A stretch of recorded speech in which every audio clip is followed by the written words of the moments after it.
ಗಂಗಾ ತರಂಗ ಕಮನೀಯ ಜಟ ಕಲಾಪಂ ಗೌರಿ ನಿರಂತರ ವಿಭೂಷಿತ ವಾಮಭಾಗೆ ನಾರಾಯಣ ಪ್ರಿಯ ಮದಂಗ ಮದಾಪಹಾರಂ ವಾರಣಾಸಿಪುರಪತೆ ಭಜೆ ಕಾಶಿ ವಿಶ್ವನಾಥ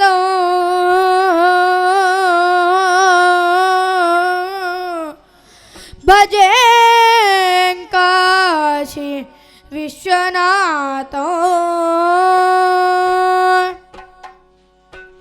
ಅಂಬುರುಹದಳ ನೇತ್ರೇ ಶ್ರೀ ದುರ್ಗಾಂಬಿಕೆಯ ಬಲಗೊಂಡು ಭಕ್ತಿಯಳು ಅಂಬಿಕಾ ಸುತ ವಿಘ್ನರಾಜನ ಪಿರಿದು ಸಂಸ್ತುತಿಸಿ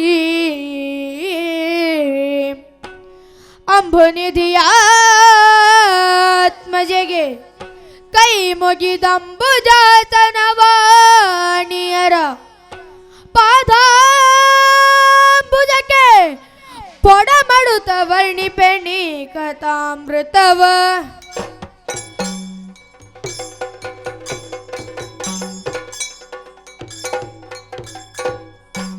ಈ ನರದ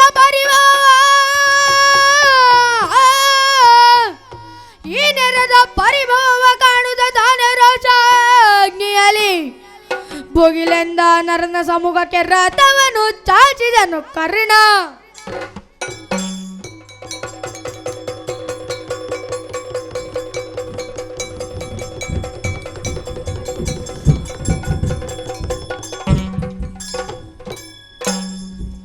ಎತ್ತಲು ಕರ್ಣಾರ್ಜುನರಿಗೆ ಹತ್ತಿದು ಕಾಳಗ ಗಿಳ ಬಾಯ್ ಬಿಡಲಿ ತೆರೆದಿಯೋ ಮತ್ತೆ ವಿಬಾಡಿದು ತಿರಗ ಜರುತ್ತಲೇ ಮೊದಲಿಸಿದು ಮಾತಾಡಿದರಾಗ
ತಲೆಯನ್ನು ನೀಗಲಿ ಕಹುದು ಮೇರ್ಮಲೆದರು ಕಾಣಲು ಬಹುದು.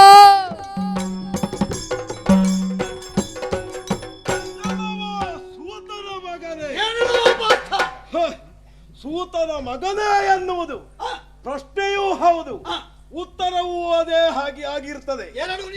ಯಾಕೆ ಅಧೀರತ ಸೂನುವಾಗಿ ಜಗದಗಲದಲ್ಲಿ ಗುರುತಿಸಿರುವಂತಹ ನೀನು ಸೂತಕೇರಿಯಲ್ಲಿ ಬದುಕಿದ ಬದುಕೆ ಕಡಿಮೆ, ಅದಕ್ಕಿಂತಲೂ ಹೆಚ್ಚಿನದ್ದಾಗಿ ಕ್ಷಾತ್ರಿಯರೊಂದಿಗೆ ಸದಾಕಾಲ ಜೀವನವನ್ನು ನೀನು ರಾಜಿಸಿಕೊಂಡವನು ಎನ್ನುವುದು ಎಲ್ಲವರಿಗೂ ಗೊತ್ತಿರುವಂತಹ ವಿಚಾರ.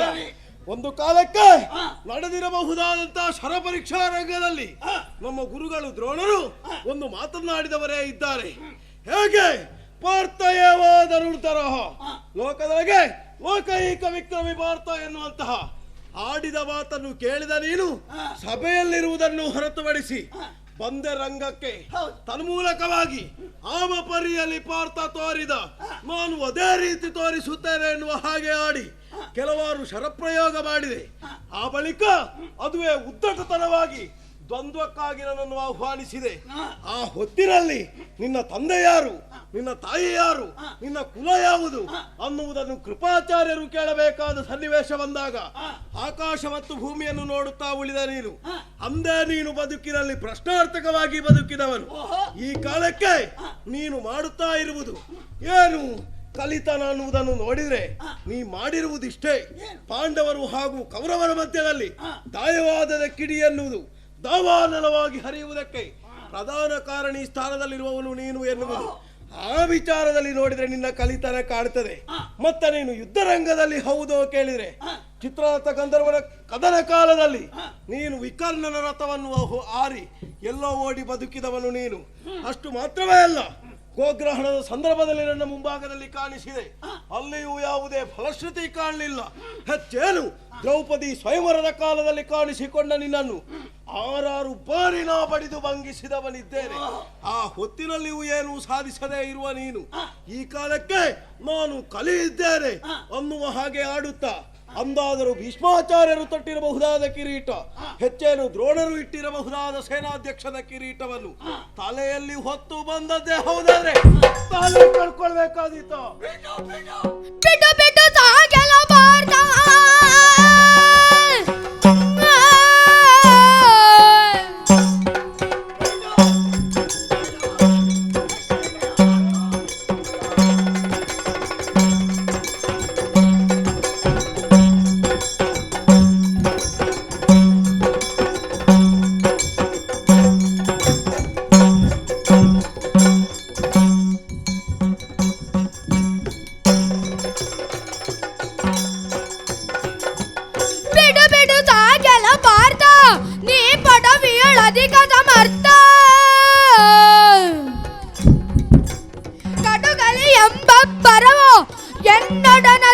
ಸಲದು ನೀರವೋ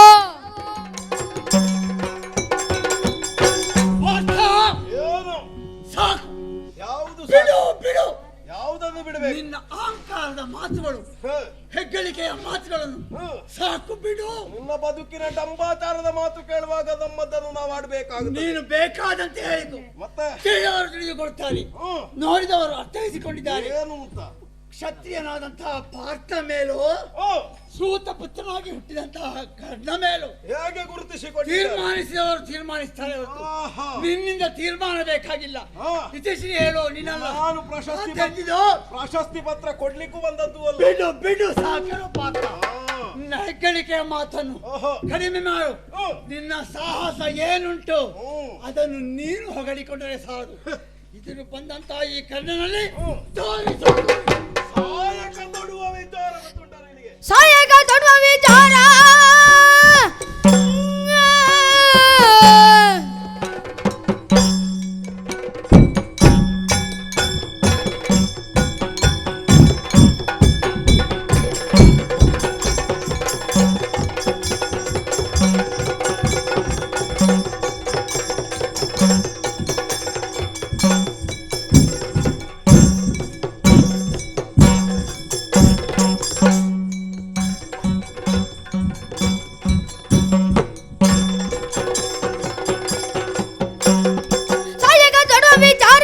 ರಾಧೆಯಗೆ ಸಲುವುದೇ ಘೋರ.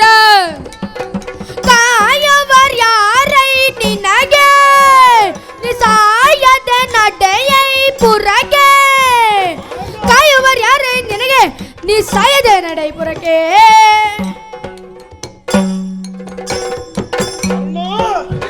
ಕೇವಲ ನನ್ನ ಬಗೆಗೆ ಹೆಗ್ಗಳಿಕೆ ಮಾತಾಡಿದ್ದಲ್ಲ, ಲೋಕದೊಳಗೆ ಅತಿ ವಿಕ್ರಮಿಗಳೆನಿಸಿದವರಿಗೆ ಅಲ್ಲೋ 4 ವರ್ಣದಲ್ಲಿ 3 ವರ್ಣಕ್ಕೆ ಮಾತ್ರ ಗುರುತಿಸಿರಬಹುದಾದ ಮಂತ್ರಾಸ್ತ್ರಗಳ ಪ್ರಯೋಗದ ವಿದ್ಯೆ ಅರ್ಥಾತ್ ಶಾಸ್ತ್ರ ಮಂತ್ರಗಳನ್ನು ಅಧ್ಯಯನ ಮಾಡುವುದಕ್ಕೆ ಅವಕಾಶ ಲಭ್ಯವಾದದ್ದನ್ನು ನಾವೆಲ್ಲರೂ ಒಪ್ಪುವುದಕ್ಕೆ ಬರ್ತದೆ. ಸರಿ, ಹಾಗಾದ್ರೆ ಕುಲವಿಹೀನನೆನಿಸಿಕೊಂಡಿರಬಹುದಾದ ನಿನಗೆ ಅಂತಹದ್ದೊಂದು ಶಾಸ್ತ್ರವಿಧಿ, ಅಂತಹದ್ದೊಂದು ಮಂತ್ರಪಠನ ಅವಕಾಶವಾದರೂ ಹೇಗೆ ಲಭ್ಯವಾಯಿತು? ಒಂದು ಕಾಲಕ್ಕೆ ಗುರು ದ್ರೋಣಾಚಾರ್ಯರ ಬಳಿಯಲ್ಲಿ ಎಳವೆಯಲ್ಲಿ ನೀನು ವಿದ್ಯಾಭ್ಯಾಸಕ್ಕೆ ಇದ್ದವನು. ಹಾಗೆಂದು ಮಂತ್ರಾಸ್ತ್ರ ಕಲಿಯುವ ಕಾಲಕ್ಕೆ ನೀನು ಗುರುಮಠದಿಂದ ಹೊರ ಹೋದವನು. ಆ ಬಳಿಕ ನಿಗೂಢವಾಗಿ ಎಲ್ಲೋ ಅಡಗಿ ಕುಳಿತು ಆ ಮೂಲಕವಾಗಿ ಏನನ್ನೋ ಅಭ್ಯಸಿಸಿ ಬಂದವರು. ಪರಿಣಾಮದಿಂದ ಆದಂತಹ ಕೃತ್ಯ ಏನು? ಸಾಯಕ ತೊಡುವ ವಿಚಾರದಲ್ಲಿ ನೀನು ಅಗ್ಗಳಿಕನೇ. ಯಾಕೆ? ಕಲೀಲಿಕ್ಕೆ ಎಲ್ಲರಿಗೂ ಬರ್ತದೆ, ಹಾಗೆಂದು ಆಡುವುದರಲ್ಲಿ ಇರುವುದು ಯಾಕೆ? ಮಂತ್ರವನ್ನು ಓದಿದವನಿಗೆ ಓದುವುದಕ್ಕೆ ಬರ್ತದೆ, ವಿಚಾರ ಅರ್ಥ ಮಾಡ್ಲಿಕ್ಕೆ ಬರ್ತದ ಅಂತ ಇರುವುದು. ನಿನಗೆ ಅದು ಬಂದೀತೋ ಅಂತ ನೋಡಿದ್ರೆ ನಿನ್ನ ಸಹಾಯಕ ತೊಡುವ ಪ್ರಕ್ರಿಯೆಯನ್ನು ನಾನು ಸರಿಯಾಗಿ ನೋಡಿದ್ದೇನೆ.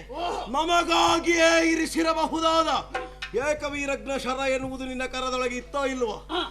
ಅದನ್ನು ಇಲ್ಲದೇ ಇರುವ ಸಮಯದಲ್ಲಿ ರಾತ್ರಿ ಕಾಲದ ಯುದ್ಧದಲ್ಲಿ ಘಟೋತ್ಕಜರನ್ನು ಉರುಳಿಸುವುದಕ್ಕೆ ನೀ ಪ್ರಯೋಗಿಸಿದೆ.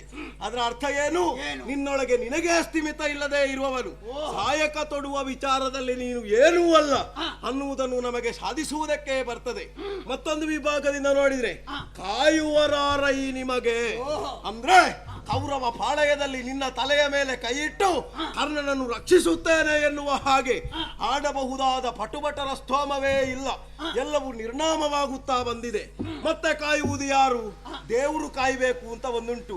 ದೇವ ಕಾಯುವುದೇ ಹೌದಾದರೆ ಈಗಾಗಲೇ ಶ್ರೀಹರಿ ನಮ್ಮ ಪಾಳಯವನ್ನು ಸೇರಿ ಆಗಿದೆ, ನಮ್ಮ ಬಂಡಿಯ ಬೋವನಾಗಿ ಬೆರೆಯುತ್ತಾ ಇದ್ದಾನೆ. ಹಾಗಾದ್ರೆ ದೇವರು ಕಾಯಲಿಕ್ಕಿಲ್ಲ ಅನ್ನುವುದು ಇನ್ನೊಂದು ವಿಭಾಗದಿಂದ ಸತ್ಯ. ಮತ್ತೆ ಧರ್ಮ ಕಾಯುತ್ತದೋ ಅಂತ ಒಂದು ಮಾತುಂಟು. ಧರ್ಮ ಕಾಯುವುದಕ್ಕೆ ಎಲ್ಲಿ ನಿನ್ನಲ್ಲಿ ಉಳಿದಿದೆ? ಒಂದು ಕಾಲಕ್ಕೆ ನಮ್ಮ ಇವರ ಮಡದಿಯಾದ ಪಾಂಚಾಲೆಯ ಸೀರೆಯ ಸೆರಗಿಗೆ ಕೈ ಹಾಕಿ ಸೆಳೆಯುವ ಕಾಲಕ್ಕೆ ನೀನು ಗಹಗಹಿಸಿ ನಕ್ಕವನು. ಪಾಂಚಾಲೆ ಮುಂದೊತ್ತಿ ಹೋಗುವಾಗ ಹಿಂದಿನಿಂದ ನಾವು ಹೋದ್ರೆ ಒಂದು ದನದ ಹಿಂದೆ 5 ಎತ್ತುಗಳು ಹೋಗುತ್ತಾ ಉಂಟು ಎನ್ನುವ ಹಾಗೆ ಆಡಿದ ನಿನ್ನದ್ದಾದ ನಾಲಗೆ. ಹಾಗಾದ್ರೆ ಧರ್ಮದ ಬಲವು ನಿನಗಿಲ್ಲ ಎನ್ನುವುದು ಸತ್ಯವೇ? ಹಾಗಾದ್ರೆ ಕಾಯುವರಾರೈ ನಿನಗೆ, ನೀ ಸಾಯದೆ ನಡೆಯ ಮನೆಗೆ. ಅರ್ಜುನ ಹರದಿ ರಗಡಾಗರದಯ್ಯ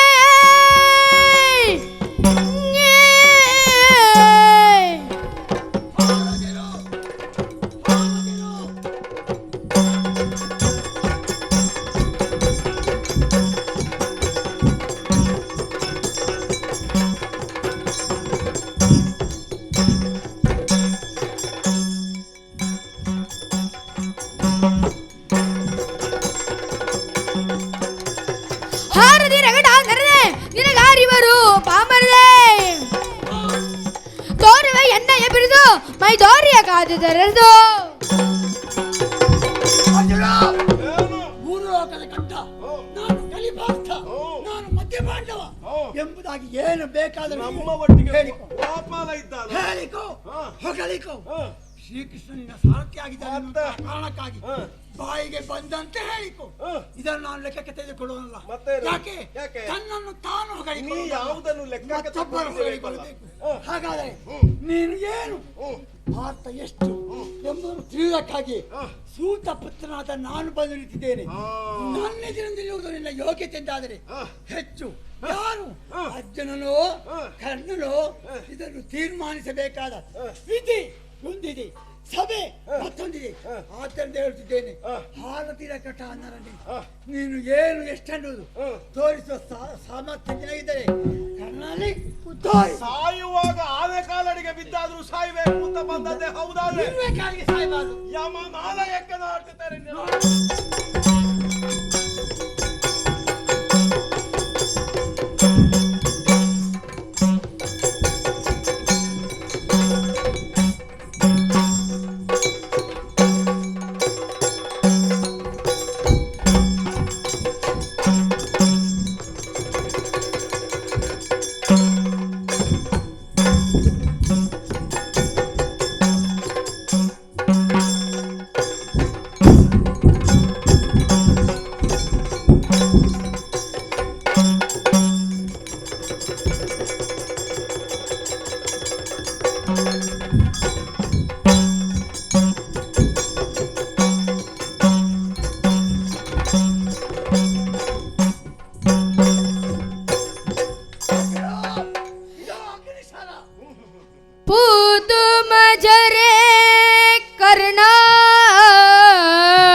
ಧೀರರೇ ಮಜ ಬಿಲ್ಲಾಳು ನೀನೆನುತ ಭೂತು ಮಜರೇ ಕರ್ಣ ಆ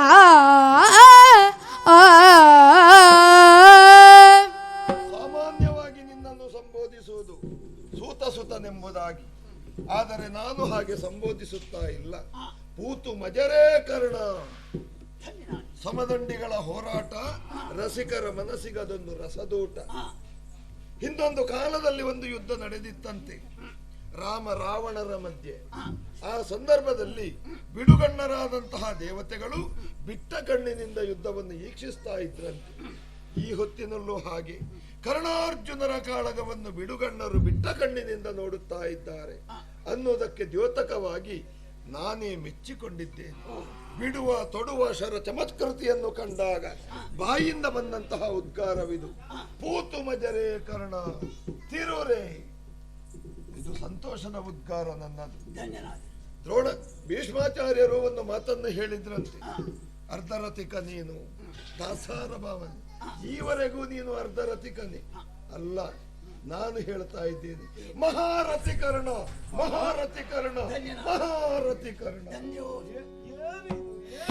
ಯಾತುದಾನರ ವೈರಿ ಪೊಗಳಿದ ಮಾತ ಕೇಳುತ್ತ ಪಾರ್ಥ ಮನದಲ್ಲಿ ಕಾತರಿಸಿ ಧನುವಿಳುಹಿ ದುಗುಡದೊಳಿರಲು ಹರಿ ನುಡಿದ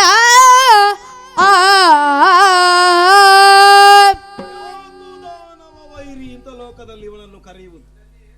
ಯಾತು ಅಂತ ಹೇಳಿದ್ರೆ ಮಾಯಕ ಅಂತ ಅರ್ಥ ಸ್ವಾಮಿ. ಮಾಯೆಯನ್ನೇ ಇವ ನಚ್ಚಿಕೊಳ್ತಾನೆ. ಇಂದಿಗೆ ಮಾಯದ ಮೋಸದ ಮೋಡಿಯೊಳಗೆ ಬದುಕುವವರು ಇವನಿಗೆ ಪ್ರಿಯವಾಗುತ್ತಾರೆ ಅಂತ ಆದ್ರೆ ನಮ್ಮದು ಎಂಥದ್ದು ಇಲ್ಲ ಅಂತ ಆಯ್ತಲ್ಲ. ಇನ್ನೆಂಥದ್ದಕ್ಕೆ ಯಾವ ಗಾಂಧೀವ ಯಾಕೆ ಎಂಥದ್ದು ಯಾಕೆ ಎಲ್ಲ ಇಳಿಸ್ತೇನೆ. ಯಾವುದು ಬೇಡ ಸುಮ್ಮನೆ ಎಂಥದ್ದಕ್ಕೆ. ಓಹೋ ಏನು ಚಿಂತೆ ಬಂತು, ಏನು ಚಿಂತೆ ಬಂತು ಪಾರ್ಥ. ಆ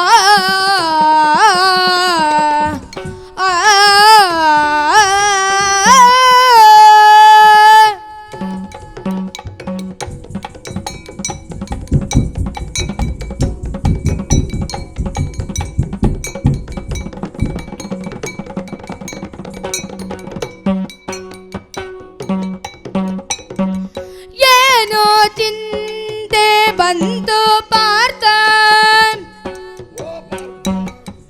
ಎನ್ನೋಳಿಗ ಹೇಳು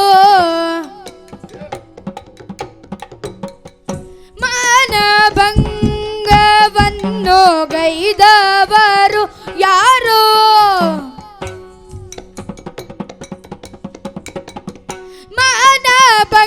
ಮಾನಭಂಗವನ್ನು ಗೈದವರು ಯಾರು. ನಿನಗಿಂದಿನೊಳು ಏನು ಚಿಂತೆ ಬಂದು ಪಾರ್ಥ ಎನ್ನೋಳಿಗ ಪೇಳು. ಮಾನಭಂಗವನ್ನು ಗೈದವರು ಯಾರು. ನಿನಗಿಂದಿನೊಳು ಮುಂದೆ ಕರ್ಣನೆಂಬ ಧೂರ್ತನೆಂದಿರ್ಪ ತಾನಿದ್ದಕೋ ಕುಂದಿದನುವ ನಿಳುಹಿ ಕುಳಿತು ಕೊಂಡಿರ್ಪುದು ನೀನೇಕೋ. ರಣ್ಣದೊಳೆಮ್ಮಂತವರಿಗಾದರೂ ಕೋಪ ಏರಬಹುದು. ಸಣದುವಂತ ವೀರ ನಿನಗೆ ಸರುಮಾತವೇ ಹೀಗಿಯುವುದು. ಏನು ಚಿಂತೆ ಬಂತು ಪಾರ್ಥ.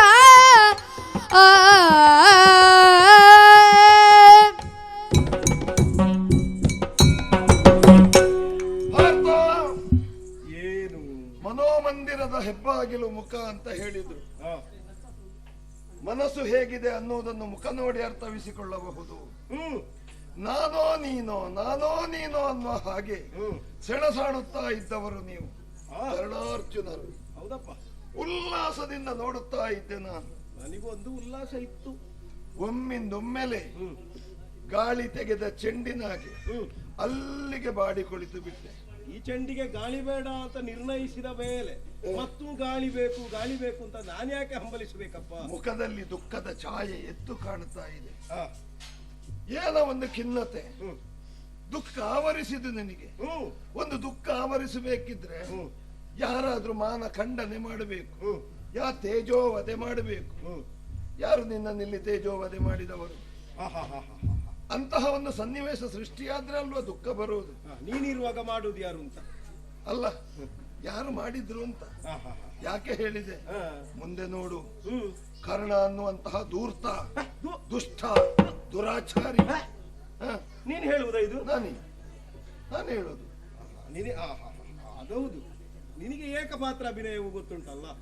ಒಮ್ಮಿಂದೊಮ್ಮೆಲೆ ಅರ್ಜುನನನ್ನು ಸೆಣಸಾಡಿ ನಾನು ಧರೆಗೆ ಬೀಳಿಸ್ತೇನೆ.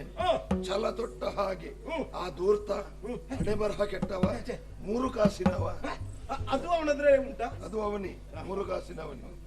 ಅಂತಹ ಒಬ್ಬ ವ್ಯಕ್ತಿ ನಿನ್ನೆದುರು ಸೆಣಸುವುದಕ್ಕೆ ಬಂದಾಗ ನೀನು ಏನೂ ಇಲ್ಲದ ಹಾಗೆ ಒಂದು ನರನೆಂದು ನೆಗಳತೆಯನ್ನು ಪಡೆದವ ನರಸತ್ತವರ ಹಾಗೆ ಬಾಡಿ ಕುಳಿತಿದ್ದಿ. ನೀನು ಅಂತ ಬಿಡು. ಈಗ ನನಗೆಲ್ಲ ಸಿಟ್ಟು ಬರುವುದು ಬಹಳ ಕಡಿಮೆ. ಒಮ್ಮೆ ಉಂಟಲ್ಲ, ಅವನನ್ನು ನೋಡುವಾಗ ಹೋಗಿ 2 ಬಿಡು ಅಂತ ಕಾಣಿಸ್ತು. ನನ್ನಂತವನಿಗೆ ಕೂಡ ಸಿಟ್ಟುಂಟಲ್ಲ. ಹಲ್ಲು ಮುಂದೆ ಇದ್ದವನ ದುಃಖ ಗೊತ್ತಾಗದ ಹಾಗೆ, ಹೊಟ್ಟೆ ಮುಂದೆ ಇದ್ದವನ ಹಸಿವು ಗೊತ್ತಾಗದ ಹಾಗೆ ನೀನು ನಗನಗುತ್ತಲೇ ಏನು ಮಾಡ್ಲಿಕ್ಕಾಗುತ್ತದೆ ನಿನಗೆ? ನನಗೆ ಕೂಡ ಸಿಟ್ಟು ಬರ್ತದೆ. ಅಯ್ಯೋ, ಜಗನ್ನಾಥನ ಒಟ್ಟಿಗಿನ ತಿರುಗಾಟ ಏನು ಕಡಿಮೆಯ ನಮಗೆ?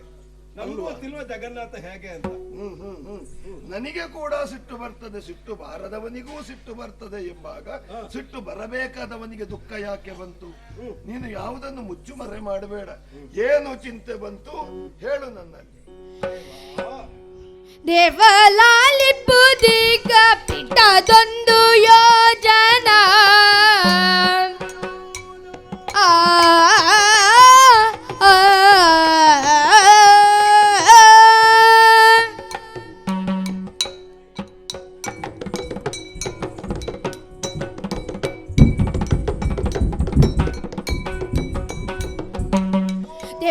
ದೇವಲಾಲಿಪುದೀಗ ಬಿಟ್ಟದೊಂದು ಯೋಜನ ಅವಿರೋಧಿಯ ರಥವ ನೀವೇ ನೋಡುವ ತೆರದಿಂದ ಚೋರಿಪುವಿನ ಡಾಬರ. ನೀವೇ ನೋಡುವ ತೆರದಿಂದ ಚೋರಿಪುವಿನ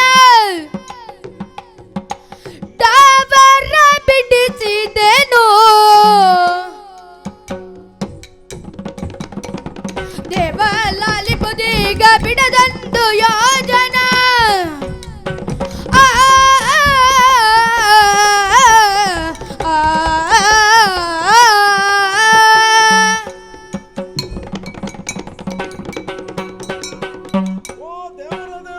ಏನು ಬಾವಯ್ಯ? ಕಪಟ ನಾಟಕ ಸೂತ್ರಧಾರಿ ನೀನು. ಕಪಟ ಅಂದ್ರೆ ಹೇಳಿದ್ರೆ ಸುಳ್ಳು, ಮತ್ತೆ ನಾಟಕ ಒಂದು ಸತ್ಯವಾ? ಸುಳ್ಳಿನಲ್ಲಿ ನಾಟಕ ಅಂತ ಹೇಳಿದ್ರೆ ಅದು ಸತ್ಯ ಅಂತ ಅರ್ಥ. ಕೆಲವು ಬಾರಿ ಸತ್ಯವೇ ಹೇಳುವುದು ಅಂತ ನಾವೆಲ್ಲ ನಂಬುವುದು. ಆಧರಿಸಿ ನಿಂತಿರಬಹುದಾದ ಮಾಧವನು ಹತ್ತಿರವಿರುವಾಗ ಮತ್ತೆ ಸೂತನೊಳಗಿನ ಕದನ ಏತರವೆನ್ನುವ ಹಾಗೆ ಬಹುಖ್ಯಾತಿಯಿಂದಲೇ ಹೋರಾಟವನ್ನೆಸಗುತ್ತಾ ಇದ್ದೆ ಅಲ್ವಾ? ಆದರೆ ಹೋರಾಟದ ಮಧ್ಯೆ ಕಣದಲ್ಲಿ ನೀನು ಮಾಡಿರಬಹುದಾದಂತಹ ಕೆಲಸವನ್ನು ಕಾಣುವಾಗ ಮತ್ತು ಯುದ್ಧ ಬೇಕೋ ಅನ್ನುವಂತಹ ಮನಸ್ಸು ನನಗೆ ಬರುವುದಕ್ಕೆ ಕಾರಣವಾಯಿತು. ಏನು ಮಾಡಿದೆ ನಾನು? ಯುದ್ಧ ಆಗುತ್ತಾ ಇತ್ತ? ಆ ವಿರೋಧಿ ಕರ್ಣನ ಮತ್ತೆ ರಣ ದಾರುಣಿಯಲ್ಲೇ ಇರಬಾರದು ಎನ್ನುವ ಕಾರಣಕ್ಕಾಗಿ ದ್ವೈರಥ ಯುದ್ಧದಲ್ಲಿ ರಥ ಹಾರಿಸುವುದೇನು ಹೊಸತಲ್ಲ. ಈ ಕಾಲಕ್ಕೆ ಆ ರಥವನ್ನು ಏಕಶರ ಪ್ರಯೋಗದಿಂದ ಯೋಜನಾಂತರಕ್ಕೆ ನಾನು ಹಾರಿಸಿದವನಿದ್ದೇನೆ. ಆ ಹೊತ್ತಿಗೆ ಅವನಲ್ಲಿದ್ದ ಚಳಿ ಬಿಡುವುದು ಅಂತ ಒಂದು ಮಾತಿಲ್ವ? ಅವನ ಮೈಯ ಚಳಿಯೇ ಬಿಟ್ಟು ಹೋಗಿದೆ. ಗರ್ಭದಲ್ಲಿ ಚಳಿ ಹಿಡಿಯುವುದು. ಹೌದು, ಇನ್ನು ಯಾವುದಕ್ಕೂ ಪ್ರಯೋಜನ ಇಲ್ಲ, ಇನ್ನು ಏನಿದ್ರು ಅಷ್ಟಕ್ಕಷ್ಟೇ ಅನ್ನುವ ಹಾಗೆ ಅವನಿಗೆ ಪರಿಭವ ಉಂಟಾಗುವ ಹಾಗೆ ವೈರಿಯ ಢಾವರವನ್ನೇ ನಾ ಬಿಡಿಸಿದೆ. ಆದ್ರೆ ಆ ಹೊತ್ತಿಗೆ ನೀನೇನು ಮಾಡಿದೆ? ಇಳಿದೆ ರಥದಿಂದ, ಹೌದು, ಅತ್ತ ಸಾಗಿದೆ. ಊತು ಮಜರೇ ಕರ್ಣ. ಛ, ಮತ್ತೆ ಕೆಲವು ಶಬ್ದಕ್ಕೆಲ್ಲ ಅರ್ಥವೇ ಇಲ್ಲ. ಅಂತಹ ಅರ್ಥವಿಲ್ಲದ ಕೆಲವು ಪದಗಳನ್ನೆಲ್ಲ ಬಳಸಿ ಅವರನ್ನು ಬಹುದೊಡ್ಡದಾಗಿಸುವುದಕ್ಕೆ ನೀನು ಮುಂದಾಗಿದೆ. ಈಗ ಅರ್ಥ ಇಲ್ಲದನ್ನು ಮಾತನಾಡುವವರು ಎಲ್ಲ ಅರ್ಥಧಾರಿಗಳು ಅದೆಂತದ?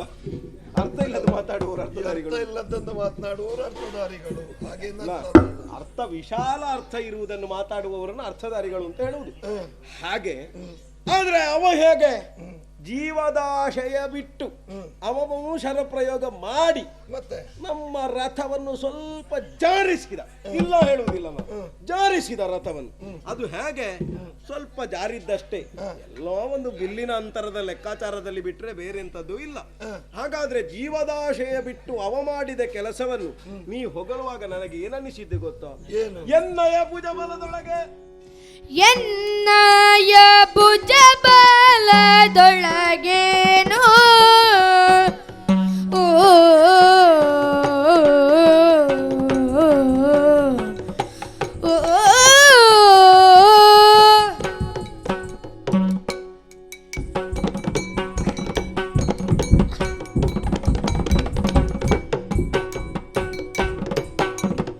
ಎನ್ನಯ ಭುಜಬಲದೊಳಗೇನೋ ಕುಂದು ಗಳನ್ನು ಕಂಡಿರೆ ನೀವಿಂದು ಕುನ್ನಿರಾದೇಯನ ವಿಕ್ರಮದ ಟೋಪಡುನ್ನತಿಗೆಯೋ ಹೆಚ್ಚೇನೋ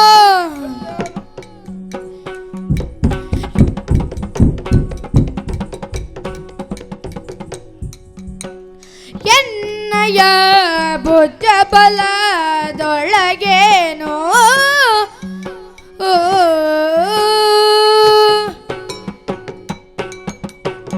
ಕೃಷ್ಣ, ಎದುರಿದ್ದವನನ್ನು ಹೊಗಳಬೇಕು ಅಂತಾದ್ರೆ, ಎದುರಿದ್ದವನ ಶೌರ್ಯವನ್ನು ನಾವು ಅಗಣಿತವಾಗಿ ಗುರುತಿಸಬೇಕು ಅಂತಾದ್ರೆ ನಮ್ಮ ಶೌರ್ಯ ಕಡಿಮೆ ಅಂತ ಆಗಬೇಕು, ನಮ್ಮ ಪ್ರತಿಭೆ ಕಡಿಮೆ ಅಂತ ಆಗಬೇಕು. ನಮ್ಮ ಪ್ರಯೋಗಮತಿತ್ವ ಎನ್ನುವುದು ಇಲ್ಲಿಯವರೆಗೆ ಕುಂದಿಲ್ಲದೆ ನಡೆದಿದೆ. ಯಾಕೆ? ಕುಂದರದನಾಗಿರಬಹುದಾದ ನೀನು ಮಂದಹಾಸದಿಂದ ನಮ್ಮ ಜೊತೆಯಾಗಿರುವ ಕಾರಣದಿಂದಲಾಗಿ. ಆದರೆ ಇಂದು ಕುನ್ನಿರಾದೇಯನ ವಿಕ್ರಮದ ಆಟಾಟೋಪ ಹೆಚ್ಚುಂಟು ಅಂತ ಹೇಳಬೇಕು ಅಂತಾದ್ರೆ, ಎನ್ನಯ ಭುಜ ಬಲದೊಳಗೇನು ಕುಂದುಗಳನ್ನು ಕಂಡಿರಿ, ಏನು ತಪ್ಪಾಗಿದೆ, ಏನು ಕಡಿಮೆಯಾಗಿದೆ, ಅವನಲ್ಲಿ ಏನು ಹೆಚ್ಚುಂಟು ಅನ್ನುವುದನ್ನು ಆಡಬೇಕು. ಇಲ್ಲದಿದ್ರೆ ಯುದ್ಧ ಬೇಡ ಸ್ವಾಮಿ. ಯಾಕೆ ಸುಮ್ಮನೆ ಆ ಕಿರೀಟಿಯು ನುಡಿದುದು ಕೇಳ್ದು ನಗುತ್ತ ಕರುಣಾಕರೋ ಬೇಳ್ದ ಎಲೆ ಮರುಳೆ ಕಂದೇಯ ಕೇಳಿ ಕಮಲ ಜಾಂಡಮೌ ಪೊತ್ತೀರ್ಪೆ ಎನ್ನ ಸಹಿತೆ ದೇವದತ್ತ ಸಹಿತ ಈ ಕಪೀಶ್ವರ ಸಹಿತ ಮೀ ಚಾಪನಿ ಸಹಿತ ಮೀ ಕಠಿಣ ರಥಯ ಸವರೇಸು ಸತ್ತಂಗಳೋ ಬೇಕವನ ಹುಲು ರಥವನೆಚ್ಚಡೇನಾಯ್ತು ರವಿ ಜಾತ ಗೆಣೆಗಾಣನೆಂದ ಆ ಕಿರೀಟಿಯು ನುಡಿದುದೋ ಕೇಳು ಓ ಓ ಭಾವಯ್ಯ, ಏನು ಭಾವ?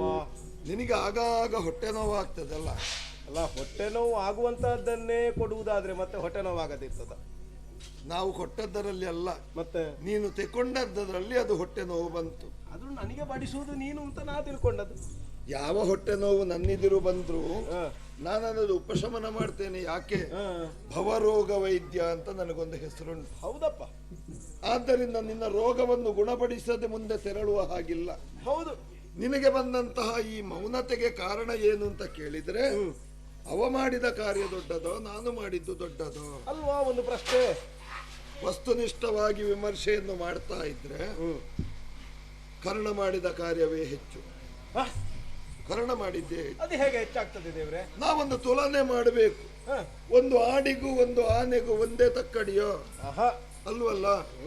ಆಡು ಎಷ್ಟು ಸಣ್ಣದು, ಆನೆ ಎಷ್ಟು ದೊಡ್ಡದು, ಇದನ್ನು ತುಲನೆ ಮಾಡಬೇಕಿದ್ರೆ ಅದನ್ನು ವಿಮರ್ಶೆ ಮಾಡಿ ನೋಡಬೇಕು ನಾವು. ಈಗ ಅವ ಶರಪ್ರಯೋಗ ಮಾಡಿದ, ಅವನ ರಥವನ್ನು ಯೋಜನ ಪರ್ಯಂತರ ಹಾರಿಸಿದನು. ಹೌದಲ್ಲ? ಘನಕಾರ್ಯವೇ ಹೌದು. ಆದ್ರೆ ನಿನ್ನ ರಥವನ್ನು 10 ಬಿಲ್ಲಂತರವ ಜಾರಿಸಿದ್ದು ನಾನು ಹಾರಿಸಿದ್ದು ವ್ಯತ್ಯಾಸ ಇಲ್ವೋ ಸ್ವಾಮಿ? ನೀನು ಹಾರಿಸಿದ್ದು ಯಾವುದನ್ನು, ಅವ ಜಾರಿಸಿದ್ದು ಯಾವುದನ್ನು ವಿಮರ್ಶೆ ಮಾಡಿ ನೋಡು. ನಿನ್ನ ರಥ ಸಾಮಾನ್ಯ ರಥವ, ಭೂಮಿ ತೂಕದ ರಥ. ಧರಿಸಿದ್ದು ನೀನು ಗಾಂಡೀವ, ಆಮೇಲೆ ದೇವದತ್ತ, ಬ್ರಹ್ಮಾಂಡೋದರ ಭರಿತನಾದಂತಹ ನಾನು, ಧ್ವಜದಲ್ಲಿ ಕಪೀಶ್ವರ. ಇಷ್ಟು ಭಾರವಾದಂತಹ ರಥವನ್ನು ಆತ 10 ಬಿಲ್ಲಂತರ ಜಾರಿಸಿದ. ನೀನು ಹಾಗಲ್ಲ, ಸಾಮಾನ್ಯ ಬಡಗಿಯೋರ್ವ ಮಾಡಿದ ರಥ, ಹುಲು ರಥ. ಅದನ್ನು ದೂಡಬೇಕು ಅಂತ ಇಲ್ಲ, ಅದರ ಹತ್ತಿರದಲ್ಲಿ ಮತ್ತೊಂದು ದೊಡ್ಡ ವಾಹನ ಹೋದ್ರೆ ಅದೇ ಹಾರಿ ಹೋಗ್ತದೆ, ಅಂತಹ ಸ್ಥಿತಿ. ಹಾಗಾದ್ರೆ ನಾನು ಎಂತದ್ದೂ ಅಲ್ಲದನ್ನು ಹರಿಸಿದ್ದು ಅಂತ ಹೇಳುದು ಅಲ್ವ? ಮತ್ತೆ ಕರ್ಣನ ರಥ ಏನು? ಆದ್ದರಿಂದ ಆ ಹುಲು ರಥವನ್ನು ನೀನು 1 ಯೋಜನ ಅಲ್ಲ 10 ಯೋಜನ ಹಾರಿಸಿದ್ರು ಅದು ಕಡಿಮೆ. ಆದ್ದರಿಂದ ಪ್ರಾಮಾಣಿಕವಾಗಿ ವಸ್ತುನಿಷ್ಠವಾಗಿ ವಿಮರ್ಶೆಯನ್ನು ಮಾಡಿ ನಾನು ಹೇಳಿದೆ. ಆದ್ದರಿಂದ ಈ ಮನಸ್ಸಿಗೆ ಉಂಟಾದಂತಹ ಚಿತ್ತದಲ್ಲಿ ಉಂಟಾದ ದುಮ್ಮಾನವಿದೆಯಲ್ಲ, ಚಿತ್ತದ ದುಮ್ಮಾನವ ಬಿಡು ಮತ್ತೆ ಶರಾಜನ ಮೌಜೆಂಗೈಡದಿ ಬರದಿಯೋ ದತ್ತರನಾಗ್ರದಿ ರಿಪುವಿನ ಕತ್ತರಿಸನೆ ಕಲಿ ಪಾರ್ತಾವ್ ಬಳಿಕನು ವಾದವ್.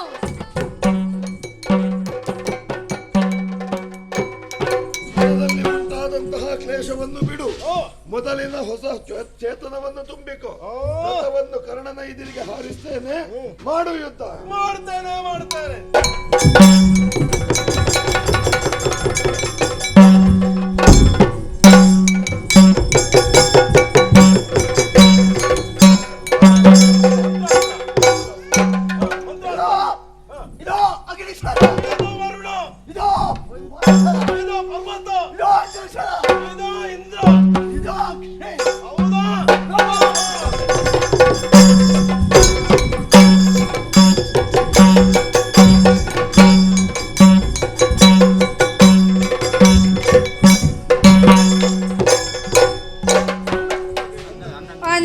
ನೃಪ ಕೇಳಿಂತು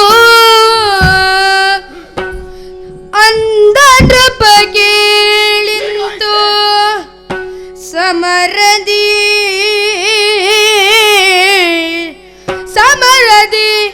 ನಿಂದು ಕಾದಿದರವವ ತ್ರಿಭುವನ ಕಂದಿ ಹೋಯ್ತು ವರಚ್ಚ ದಿವ್ಯಾಸ್ತ್ರಗಳ ಹೊಯ್ಲಿನಲಿ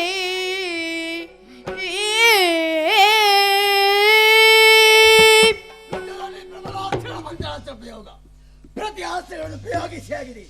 ಆದರೆ ಇಷ್ಟಷ್ಟೆಲ್ಲವೋ ಇನ್ನು ಸುಮ್ಮನಿಯುವುದಲ್ಲ. ಹೇಳಿದ ಯಾದ ಬಾಣವನ್ನು ಮುಂದಲಾಲಿದ ಪಾಂಡು ತನುದಗೆ ಬಂದ ಹರಿಭಾಯನನು ತಿರುವೆನೆಂದು ಭುಜಗಾಸ್ತ್ರವನ್ನು ಕೈಗೊಂಡಲಿದನ ಕರ್ಣ.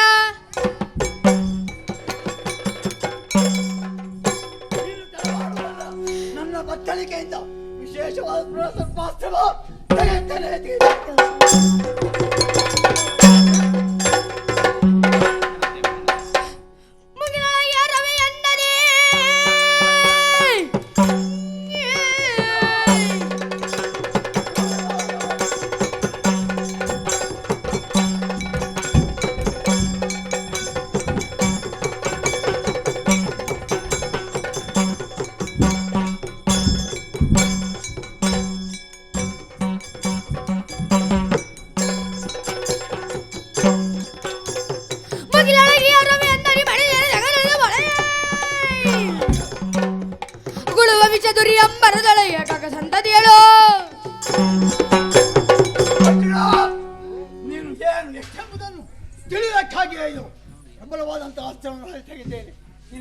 ಸಾಮರ್ಥ್ಯವಿದ್ದರೆ ಹೋರಾಡುವ ಆಸೆ ಇದ್ದರೆ ಕನ್ನಡದಲ್ಲಿ ಹೋರಾಡುವ.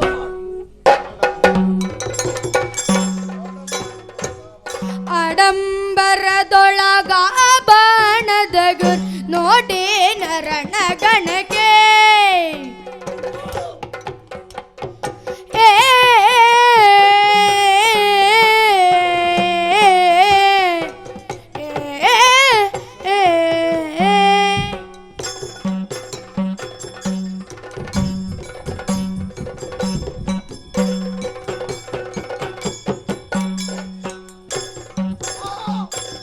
ಆಡಂಬರದೊಳಗ ಬಾಣದ ಗುರ್ ನೋಡಿ ನರಣಗಣಗೆ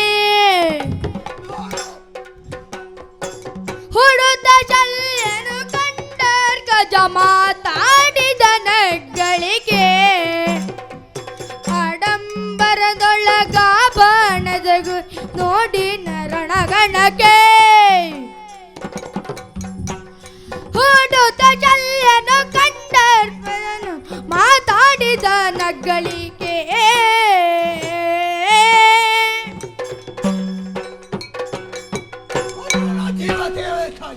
ಬತ್ತಳಿಕೆ ಸರ್ಪಾಸ್ತ್ರ ತೆಗೆತೇನೆ.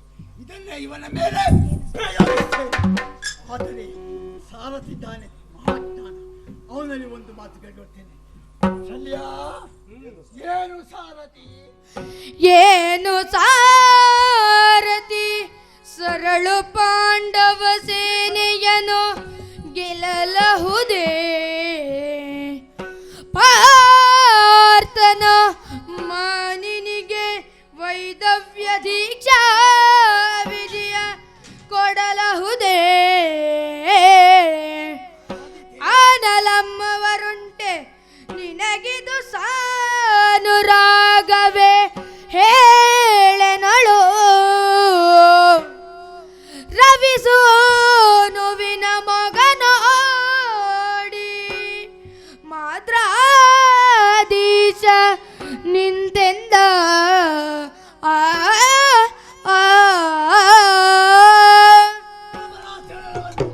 ಖಂಡಿಸಿರಂತ ಬತ್ತಳಿಕೆ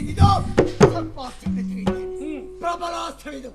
ಪ್ರಯೋಗಿಸುವ ಮೊದಲು ಸಾರಥಿಯಲ್ಲೊಂದು ಮಾತನ್ನು ಕೇಳಬೇಕಾಗಿದೆ. ಯಾಕಂದ್ರೆ ಜ್ಞಾನವಂತನು ಹೌದು, ಬುದ್ಧಿವಂತನು ಹೌದು. ಆದ್ದರಿಂದ ಕೇಳುತ್ತಿದ್ದೇನೆ.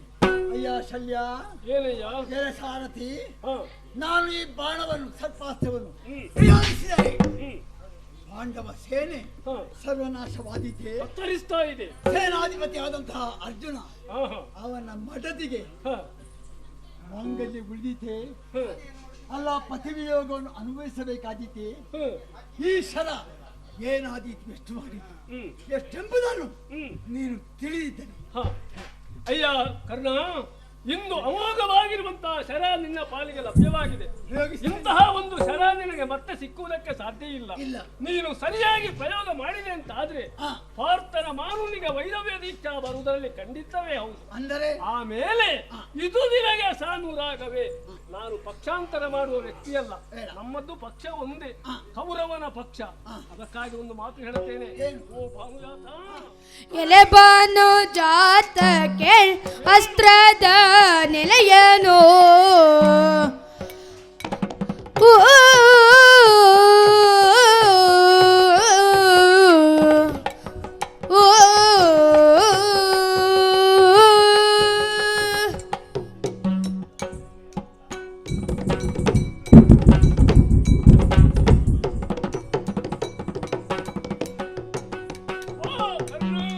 ಎಲೆಬಾನು ಜಾತ ಕೇಳ್ ಅಸ್ತ್ರದ ನೆಲೆಯನು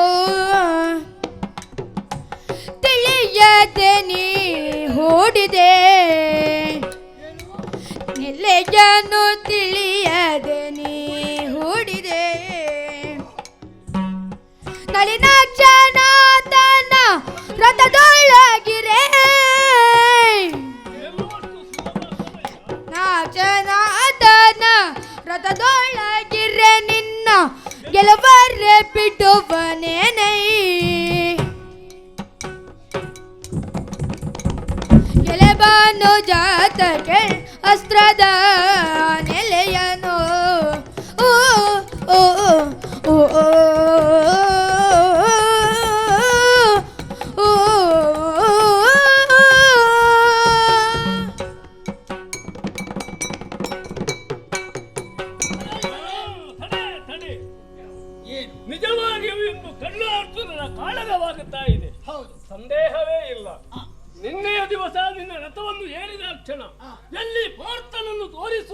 ಹಾಗೆ ನನ್ನಲ್ಲಿ ಪ್ರಶ್ನೆ ಮಾಡಿದವ ನೀನು. ನಿಜ. ಆ ಕಾಲಕ್ಕೆ ನಿನ್ನನ್ನು ಮೂದಲಿಸಿದೆ ನಾನು. ಆ, ಸುರ ಗಜವೆತ್ತ ಹುಲಕೋಣ ನೀನೆತ್ತ ಎಂಬ ಹಾಗೆ ಆ, ಈ ಕ್ಷಣಕ್ಕೆ ನಾನು ನಿನ್ನನ್ನು ಹೊಗಳಬೇಕಾಗಿದೆ. ಯಾಕೆ? ನಿನ್ನೆಯೇ ಯುದ್ಧ ಏನು, ಇವತ್ತಿನ ಯುದ್ಧವೇನು, ಅಮೋಘವಾಗಿರುವಂತಹ ಪ್ರದರ್ಶನವನ್ನು ಈ ಕುರು ದಾರುಣಿಯಲ್ಲಿ ನೀನು ಮಾಡ್ತಾ ಇದ್ದೀಯ. ಅದು ಇತ್ತಂಡಗಳು ಕೂಡ ಎವೆ ಇಕ್ಕದೆ ಕಳ್ಳಾರ್ಜುನನ ಕಾಳಗವನ್ನು ಈಕ್ಷೆ ಮಾಡ್ತಾ ಇದ್ದಾರೆ. ಹೌದು, ಒಂದು ಸಂತೋಷವಾಗುತ್ತಾ ಇದೆ. ಸರಿ ಕಣ್ಣ, ಶಲ್ಯ. ನಾವು ಈ ಶರದ ಬಗ್ಗೆ ಯೋಚನೆ ಮಾಡಿಕೊಳ್ಬೇಕಾಗ್ತದೆ. ಏನು? ಸರ್ಪಮುಖಿ ಶರ ಅದು ಯಾವತ್ತೂ ಕೂಡ ಕೆಳಮುಖವಾಗಿ ಹೋಗುವುದಲ್ಲ, ಮೇಲ್ಮುಖವಾಗಿಯೇ ಸಾಗುತ್ತಾ ಇದೆ. ಸರಿ. ಹಾಗಿರುವಾಗ ಇಲ್ಲಿ ಯೋಚನೆ ಮಾಡಬೇಕು. ಈ ಶರ ನಿನ್ನ ಪಾಲಿಗೆ ಬಂತಲ್ಲ, ಆ. ಇದು ನಿನ್ನ ಭಾಗ್ಯ ಅಲ್ಲ, ಕೌರವನ ಭಾಗ್ಯ ಅಂತ ಹೇಳಬೇಕಾಗ್ತದೆ. ಓ. ಈ ಶರವನ್ನು ನೀನು ನೇರವಾಗಿ ಗುರಿ ಇಟ್ಟು ಹೊಡೆದೆ ಎಂದಾಗಿದ್ರೆ ಪಾರ್ಥನ ಕತ್ತು ಕತ್ತರಿಸುವಲ್ಲಿ ಯಾವುದೇ ಸಂದೇಹ ಇಲ್ಲ. ಹೌದೇ? ಆದರೆ ಇಟ್ಟ ಗುರಿಯನ್ನು ನೀನು ಸ್ವಲ್ಪ ಬದಲಿಸಬೇಕಾದ ಹೊರಳಿಗೆ ಹಿಡಿದ್ದೇನೆ. ಒಂದು ವಿಚಾರ, ಲೋಕದಲ್ಲಿ ರಥಗಲ್ಪ ಅಷ್ಟಹೃದಯ ಇದನ್ನು ಬಲ್ಲವರಿದ್ದರೆ 3 ಮಂದಿಗಳು ಮಾತ್ರವೇ. ಯಾರೆಲ್ಲ? ಒಬ್ಬ ಸುರಸೂತನಾಗಿರುವ ಮಾತಲ್ಲಿ, ಆಮೇಲೆ ನಳಿನಾಕ್ಷ, ಮತ್ತೆ ತಿಳಿದದಿದ್ರೆ ನನಗೆ. ಸರಿ. ನೀನು ಇದೇ ರೀತಿ ಶರವನ್ನು ಹೂಡಿದೆ ಅಂತಾದ್ರೆ ಆ ಕೃಷ್ಣ ಖಂಡಿತವಾಗಿಯೂ ರಥವನ್ನು 5 ಅಂಗುಲ ಭೂಮಿಯಲ್ಲಿ ಜಗ್ಗಿಸ್ತಾನೆ, ಕುಗ್ಗಿಸ್ತಾನೆ. ಓಹೋ. ಆ ಕಾಲಕ್ಕೆ ಆ ಪಾರ್ಥನ ಪ್ರಾಣ ಹೋಗುವುದಕ್ಕೆ ಸಾಧ್ಯ ಇಲ್ಲ, ಅವನ ಕಿರೀಟ ಮಾತ್ರ ಹೋಗುವುದಕ್ಕೆ ಸಾಧ್ಯ. ಆದ್ದರಿಂದ ಗುರಿಯನ್ನು ನೀನು ಸ್ವಲ್ಪ ಬದಲಿಸಬೇಕು. ಈಗ ಎಲ್ಲಿಗೆ ಉರಕಾಗಿದೀಯ? ಕೊರಳಿಗೆ ಹಿಡಿದಲ್ವೇ? ಕೊರಳಿಗೆ ಹಿಡಿಯುವುದಲ್ಲ, ಕೊರಳಿಗೆ ಹಿಡಿದರೆ ಮಕುಟಕ್ಕೆ ತಾಗುವುದು, ಪುರಕ್ಕಾಗಿ ಬೆಚ್ಚಸಿದರೆ ಶಿರವು ಕತ್ತರಿಸುವುದಿದು ಸಿದ್ಧ ಬೇಗದೆ, ಶಿರವು ಕತ್ತರಿಸುವುದಿದು ಸಿದ್ಧ ಬೇಗದೆ, ಮರಳಿನಿ ತೊಡು ಎಂದನು, ಕೊರಳಿಗೆ ಹಿಡಿದರೆ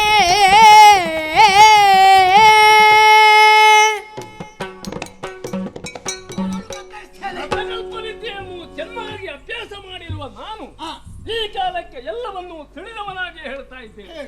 ನೀನು ಕೊರಳಿಗೆ ಹಿಡಿದದ್ದಲ್ವಾ? ಕೊರಳಿಗೆ ಹಿಡಿದ್ರೆ ಕೃಷ್ಣ ರಥವನ್ನು ತಗ್ಗಿಸಿದ್ರೆ ಪಾರ್ಥನ ಪ್ರಾಣ ಹೋಗುವುದಕ್ಕೆ ಸಾಧ್ಯ ಇಲ್ಲ. ಪಾರ್ಥನ ಪ್ರಾಣ ಖಂಡಿತವಾಗಿ ಹೋಗಬೇಕೆಂದಾಗಿದ್ರೆ ಇಷ್ಟ ಗುರಿಯನ್ನು ನೀನು ಬದಲಿಸಬೇಕು.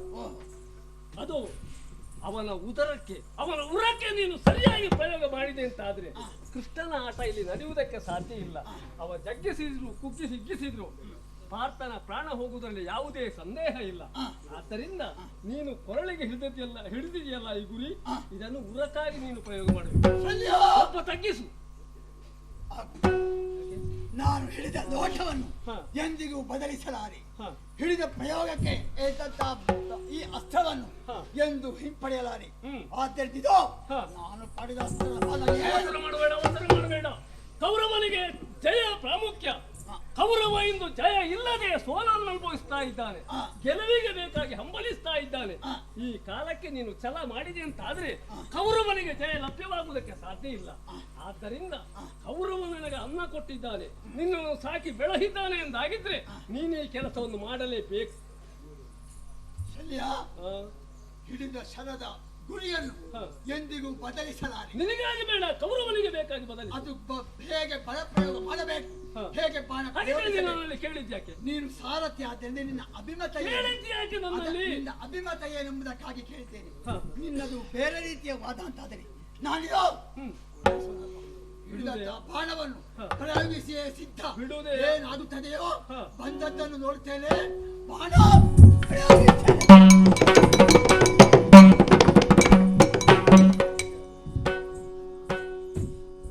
ಹತ್ತಿರ ಬರುವ ತ್ರಪನು ಕಾಣುತ್ತಲೆ ಮಧುಸೂದನನು, ಒಂದೇ ಧನಾಕ್ಷಣ ರಥವ ತೆಗ್ಗೆ ಪೃಥ್ವಿಯ 5 ಅಂಗುಲವ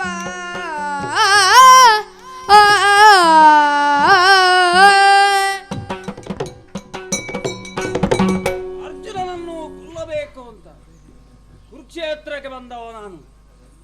ಕರ್ಣನ ಬತ್ತಳಿಗೆಯಲ್ಲಿ ಬಾಣವಾಗಿದ್ದ ನಾನು ಅವನು ಎಸೆದಾಗ ಆಯ ತಪ್ಪಿ ಕೆಳಕ್ಕೆ ಬಿದ್ದಿದ್ದೇನೆ. ಬಿದ್ದವ ಮರಳಿ ಎದ್ದಿದ್ದೇನೆ. ಇನ್ನು ನಾನು ಹಿಂದೆ ಮುಂದೆ ಆಲೋಚನೆ ಮಾಡುವುದು ಸರಿಯಲ್ಲ. ಕರ್ಣನನ್ನ ಕುರಿತಾಗಿ ಮಾತನಾಡಿಸಲೇಬೇಕು. ಕರ್ಣ, ರಾಧೇಯ, ಆಯ ತಪ್ಪಿತು ರಾಧೇಯ.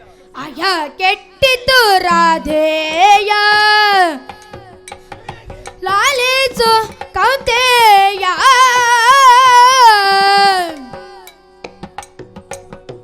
ತಪ್ಪಿದ್ದ ಮೋಸವಾಯಿತು ಏನೆಂಬೆ, ತಪ್ಪಿದ್ದ ಮೋಸವಾಯಿತು ಏನೆಂಬೆ.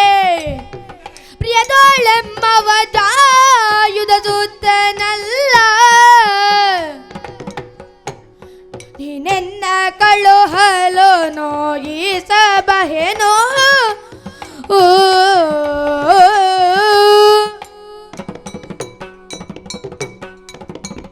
ರಾಧೇಯ, ನಿನ್ನ ಅಸ್ತ್ರವಾದಂತಹ ಆ ಸತ್ವಾಸ್ತ್ರವೇ ನಾನಾಗಿದ್ದೇನೆ. ನೀನು ಪ್ರಯೋಗಿಸಿದಂತಹ ಶರವು ನಾನಾಗಿರುವೆ. ಅರ್ಜುನನನ್ನು ಕೊಲ್ಲುವುದಕ್ಕೆ ಅಂತ ನೀನು ಪ್ರಯೋಗಿಸಿದೆಯಲ್ಲ, ಅದು ವ್ಯರ್ಥವಾಗಿ ಕೆಳಗೆ ಬಿದ್ದಿದ್ದೇನೆ. ನೀನನ್ನು ಉಪಾಯ ಮಾಡು. ನನ್ನನ್ನು ನೀನು ಇನ್ನೊಮ್ಮೆ ಪ್ರಯೋಗಿಸಿ ನೋಡು. ಆ ಅರ್ಜುನನನ್ನು ಕಚ್ಚಿಕೊಳ್ತೇನೆ. ಪ್ರಯೋಗಿಸಿ, ನನ್ನನ್ನು ಪ್ರಯೋಗಿಸು. ರಣರಂಗದಲ್ಲಿ ಪ್ರಯೋಗಿಸಿ ಅಂತ ಅಸ್ತ್ರವು ಎಂದು ಮರಳಿ ಬರುವುದಕ್ಕೆ ಸಾಧ್ಯವಿಲ್ಲ. ಅಂತದ್ರಲ್ಲಿ ನೀನು ಬಂದಿದ್ದೆ ಎಂದಾದರೆ ನಿನ್ನಲ್ಲೇ ಕೇಳ್ತಿದ್ದೇನೆ. ನೀನು ಯಾರು? ಇಲ್ಲಿಗೆ ಬಂದುದೇಕೆ? ನನ್ನ ಬತ್ತಳಿಕೆಯಲ್ಲಿ ನೀನು ನೆಲೆಯಾಗುವುದಕ್ಕೆ ಕಾರಣವೇನು? ಕಾರಣ ಉಂಟಯ್ಯ. ಅನಿಮಿಷರುದ್ಯಾನವನ ಸೇರಿಕೊಂಡಿರ್ದ ಗಣದಶ್ವಸೇನ ಸರ್ಪವು ತನಿಂದಿನಲಿ. ಪುರೋಹಿತ ಸುತ್ತನಿವನೊಳು ಹೋವ ಸಮಯದೊಳಗಿದ್ದನು ತನ್ನ ಸುರಭವದಿಂದ, ತನ್ನ ಸುರಭವದಿಂದ, ಸುರಭವದಿಂದ.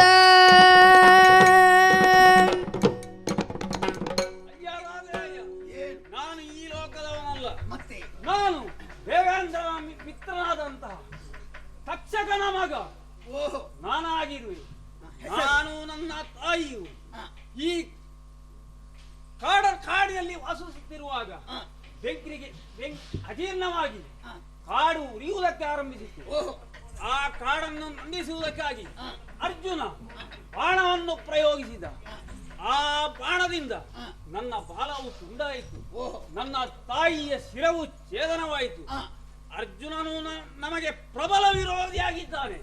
ಆದುದರಿಂದ ಅರ್ಜುನನನ್ನು ಯಾರು ವಿರೋಧಿಸ್ತಾರೋ ಅವರನ್ನೇ ಹುಡುಕುತ್ತಾ ನಾನು ಇಲ್ಲಿಗೆ ಬಂದವ. ಹೌದೇ? ನಿನ್ನ ಬತ್ತಳಿಗೆಯಲ್ಲಿ ಮನೆ ಮಾಡಿದ್ದೇನೆ. ನೀನು ನಾನು ಸಮಾನರಾಗಿದ್ದೇವೆ.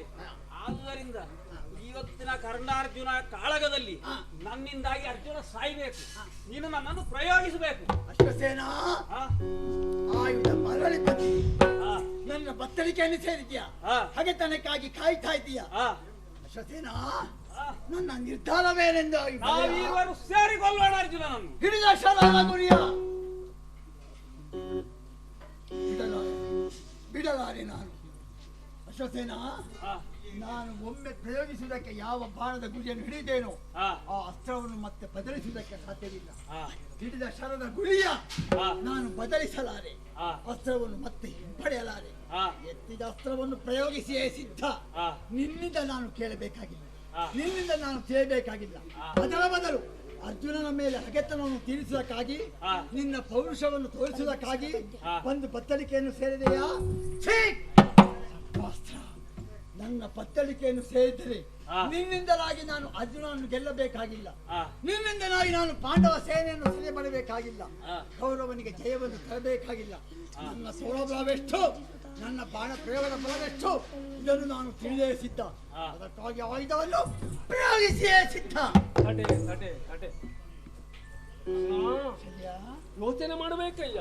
ಏನು? ಇಂತಹ ಒಂದು ಅಮೋಘ ಸನ್ನಿವೇಶ ಯಾವುದೇ ಕಾಲಕ್ಕೂ ಬರುವುದಕ್ಕೆ ಸಾಧ್ಯ ಇಲ್ಲ. ಅಂದರೆ ಅದು ಹಿಂದೆ ತ್ರೇತಾಯುಗದಲ್ಲಿ ಶ್ರೀರಾಮನ ಮೂಡಿಗೆಯಲ್ಲಿದ್ದ ಆ ಸರಗಳು ಪ್ರಯೋಗಿಸಿದ ಮೇಲೆ ಗಂಗೆಯಲ್ಲಿ ಬಿಂದು ಮತ್ತೆ ಅದು ಮೂಡಿಗೆಯನ್ನು ಸೇರ್ತಾ ಇತ್ತಂತೆ. ಹೌದು.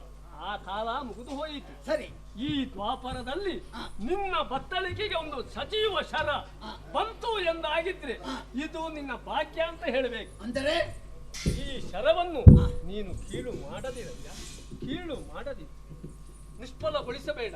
ಅಯ್ಯೋ, ಹ, ಹಿಡಿದ ಗುರಿಯನ್ನು ಬದಲಿಸಲಾರೆ, ಹ, ಎತ್ತಿದ ಬಾಣವನ್ನು ಹ. ಕೆಳಗಿಳಿಸಲಾರೆ. ಹ. ಆದ್ದರಿಂದ ನಿನ್ನೆ ಹೇಳ್ತಿದ್ದೇನೆ, ಹ್ಮ್, ಇವನು ಹಗೆತನವನ್ನು ತೀರಿಸುವುದಕ್ಕಾಗಿ ನನ್ನ ಅಲ್ಲಿಗೆ ಬಂದನಲ್ಲ, ಹ. ನಾನೇನು ಹ. ಎಷ್ಟು ಎನ್ನುವುದನ್ನು ತೋರಿಸುವುದಕ್ಕಾಗಿ. ಅಯ್ಯ, ಈ ಶರವನ್ನು ನೀನು ಗುರಿ ಬದಲಿಸುವುದಿಲ್ಲ ಇಲ್ಲ. ಅಂತ ಅವಾಗ ಹೇಳಿದೆ. ಈಗ ಶರವನ್ನು ಪ್ರಯೋಗ ಮಾಡ್ತೇನೆ ಅಂತ ಹೇಳ್ತಾ ಇದ್ಯಲ್ಲ, ಪ್ರಯೋಗ ಮಾಡಿಯೇ ಸಿದ್ಧ. ಇದಕ್ಕೆ ಕಾರಣ ಏನು? ಬದಲಿಸುವುದಲ್ಲ ನಿನಗೆ? ತೊಟ್ಟಂಬ ನಾನು ಮತ್ತೆ ಪಡೆಯಲಾರೆ. ಶಲ್ಯ, ಹ? ನಾನು ಮಾಡಿದ ನಿರ್ಧಾರವನ್ನು ಹ. ಯಾರಿಗಾಗಿಯೂ ಹ. ಯಾವ ಕಾರಣಕ್ಕಾಗಿಯೂ ಹ. ಬದಲಿಸಲಾರೆ. ಹ. ಆದ್ದರಿಂದ ಹ. ಎತ್ತಿದ ಬಾಣವನ್ನು ಪ್ರಯೋಗಿಸಿಯೇ ಸಿದ್ಧ. ನಿನಗೆ ಮೊದಲೇ ಹೇಳಬಹುದಿತ್ತಲ್ಲ, ನನಗೆ ಹೀಗೊಂದು ಪ್ರತಿಜ್ಞೆ ಉಂಟು. ನೀನು ಕೌರವನಿಗೆ ಬೇಕಾಗಿ ದುಡಿಯುವುದಲ್ಲ, ನಿನಗೆ ಬೇಕಾಗಿಯೋ ನಿನ್ನ ಸ್ವಾರ್ಥ ಸಾಧನೆ ಮಾಡ್ತಾ ಇದ್ಯಲ್ಲ. ಕೌರವ ಎಂದು ಜಯಕ್ಕಾಗಿ ಹಂಬಲಿಸ್ತಾ ಇದ್ದಾನೆ, ನೀನು ಗುರಿಯನ್ನು ಬದಲಿಸುವುದಿಲ್ಲ, ಬಿಡುವುದು ಅಂತ ಹೇಳ್ತಾ ಇದ್ದಿ. ಯಾಕಯ್ಯ ಇಂತಹ? ಶಲ್ಯ, ಹ, ಈ ಅಸ್ತ್ರವನ್ನೇ ನಂಬಿ ನಾನಿಲ್ಲ. ಹ. ಆದ್ದರಿಂದ ಹ. ಬಾಣವನ್ನು ಪ್ರಯೋಗಿಸಿಯೇ ಸಿದ್ಧ. ಬಂದುದೇನು ಅದನ್ನು ಎದುರಿಸ್ತೇನೆ. ಹೌದೇ? ಅದರಿಂದ ಎತ್ತಿದ ಬಾಣವನ್ನು ಪ್ರಯೋಗಿಸಿ.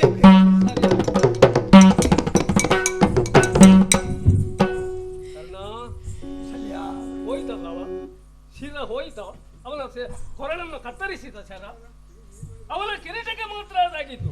ಹಾಗಿದ್ರೆ ಇನ್ನು ನನಗೇನು ಕೆಲಸ ಅಂತ ಬೇಕು?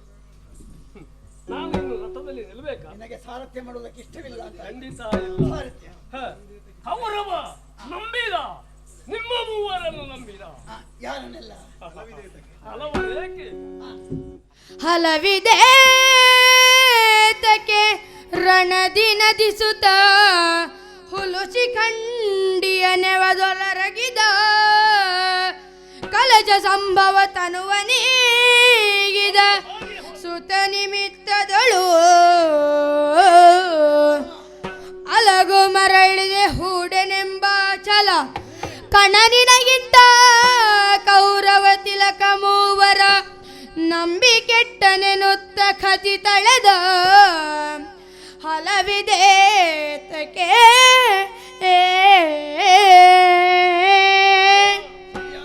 ನಿಮ್ಮನ್ನೆಲ್ಲ ನಂಬಿಕೊಂಡು ಕೌರವ ಕೆಟ್ಟ, ಅವ ಆಳವಾಗಿರುವ ಬಾವಿಗೆ ಬಿದ್ದ ಎಂಬುದರಲ್ಲಿ ಯಾವುದೇ ಸಂದೇಹ ಇಲ್ಲ. ಓಹೋ, ಮೂವರು ಪ್ರಮುಖರು ಯಾರು? ನಿಮ್ಮನ್ನು ಅತಿಯಾಗಿ ನಂಬಿದ್ದ ಕೌರವ ಸಂಧಾನಕ್ಕೆ ಬಂದ ಕೃಷ್ಣನಲ್ಲಿ ದುರ್ವೀಳ್ಯವನ್ನು ಕೊಟ್ಟದ್ದು ಯಾಕೆ? ಯಾಕೆ? ಯುದ್ಧದಲ್ಲಿ ಗೆಲ್ತೇನೆ, ನೀವೆಲ್ಲ ಇದ್ದೀರಿ ನನ್ನ ಪಕ್ಷಕ್ಕೆ ಬೆಂಬಲವಾಗಿ ಇಂತವ ನಂಬಿದ. ಹೌದು. ಗಾಢವಾಗಿ ನಂಬಿದ್ದೆ ಮುಳುವಾಗಿ ಹೋಯಿತು. ಓಹೋ, ಹಲವರೇಕೆ 3 ಮಂದಿಗಳು ಸಾಕಲ್ಲ ಕೌರವನನ್ನು ಕೊಲ್ಲುವುದಕ್ಕೆ. ನೀನು ಯಾರನ್ನೆಲ್ಲ ತಿಳಿದೆ? ಪ್ರಥಮದಲ್ಲಿ ಹೇಳ್ತಾ ಇದ್ದೇನೆ, ಗಂಗಾಸುವನು ಭೀಷ್ಮಾಚಾರ್ಯರು ಸಾಮಾನ್ಯರಲ್ಲ.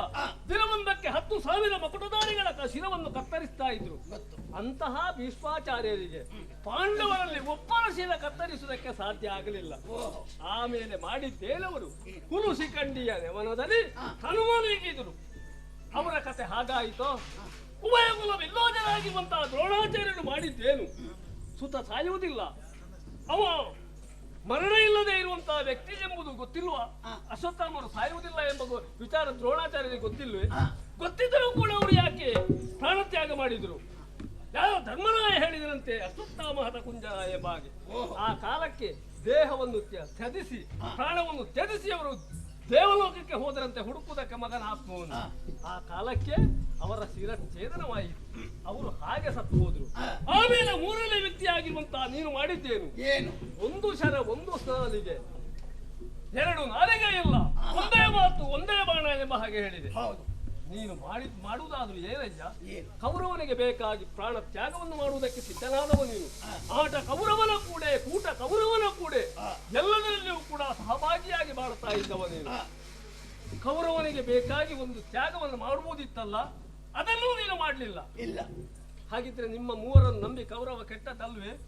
ಓಹೋ, ನಾನು ಮೊದಲೇ ಕೌರವನಿಗೆ ಮಾತು ಕೊಟ್ಟಿದ್ದೇನೆ, ಏನು? ನನ್ನ ಮಾತನ್ನು ಯಾವ ಕಾಲಕ್ಕೆ ಆ ಕರ್ಣ ಮೀರ್ತಾನೋ ಆ ಕಾಲಕ್ಕೆ ನಾನು ರಥದಿಂದ ಇಳಿಯುತ್ತೇನೆ ಅಂತ. ಇಳಿದು ಹೋಗುವ ಕಾಲ ಸನ್ನಿಹಿತವಾಯಿತು ಅಂತ ಕಾಣುತ್ತದೆ. ಇನ್ನು ನಿನ್ನಲ್ಲಿ ರಥದ ಸಾರಥ್ಯವನ್ನು ಮಾಡುವುದಕ್ಕೆ ನಾನು ಸಿದ್ಧನಿಲ್ಲ. ನಾನು ಒಂದಲ್ಲ ಒಂದು ದಿನ ರಥಿಕನಾಗಬೇಕೆಂಬ ಆಸೆ ನನಗೂ ಉಂಟು. ಅನಿವಾರ್ಯವಾಗಿ ಕೌರವನಿಗೆ ಬೇಕಾಗಿ ನಿನ್ನ ಸಾರಥಿಯಾಗಿ ನಾನು ಬಂದಿದ್ದೇನೆ. ಇನ್ನು ನನ್ನ ಅಗತ್ಯ ಇಲ್ಲ, ನನಗೂ ನಿನ್ನ ಅಗತ್ಯ ಇಲ್ಲ. ನೋಡಿಕೊಳ್ಳೋಣ, ಬರ್ತೇನೆ. ಇದು ತಮ್ಮೊಟ್ಟಿಗೆ ಮುಂದಿನ ಚೆನ್ನ ಮೇಲೆ ಇನ್ನೇಕೆ ಸಮರವಿದನುದ ಉನ್ನತ ರೋಷನಿಂಬುತ್ತನ ಜಲ್ಯ ಧನ್ನದಿ ಹೋಗಲು ತಾನೇ ತನ್ನ ರಥವನ್ನು ನಡೆಸುತ್ತಿರಲು ಬಳಿಕಾರ ಕರ್ಣ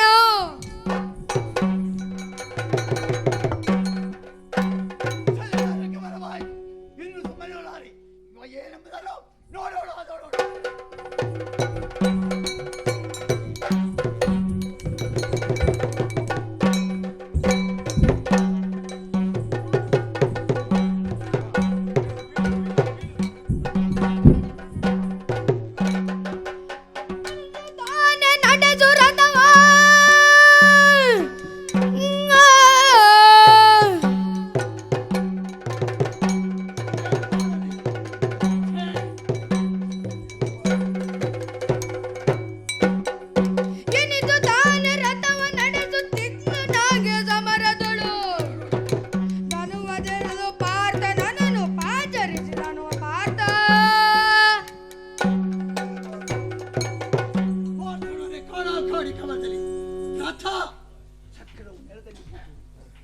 ರಥ ಹೋದರೆ ಹೋಗುವುದಕ್ಕೆ ಸಾಧ್ಯವೇ? ಅಸಾಧ್ಯ. ಆದ್ದರಿಂದ ಇವರಲ್ಲಿ ಒಂದು ಮಾತನ್ನು ಕೇಳಿ ತದನಂತರ ಯುದ್ಧವನ್ನು ಮುಂದುವರಿಸ್ತೇನಂತೆಯೇ. ಬಾನುಸುತ ರಥವಿಳಿದು ಕುಂತಿ ಸೋನುವಿನ ಮಗನೋಡಿ ನೀತಿ ವಿಧಾನದಲ್ಲಿ ತಾನೊರೆದ ಸರ್ವರು ಮೆಚ್ಚುವಂದದಲ್ಲಿ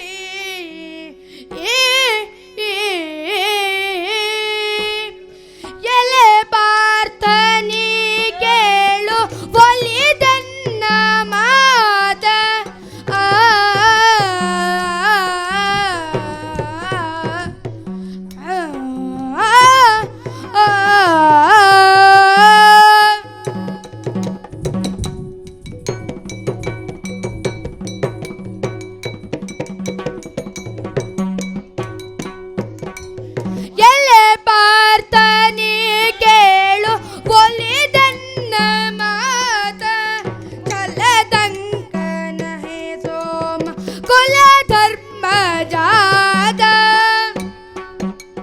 ನೆಲದಲ್ಲಿ ಹೂಳಿದೊಮ್ಮಳಿಸಿತು ರಥವು ಕಲಹ ಕಾಣುವರೀಗ ಅಲಲಸದು ಮತವು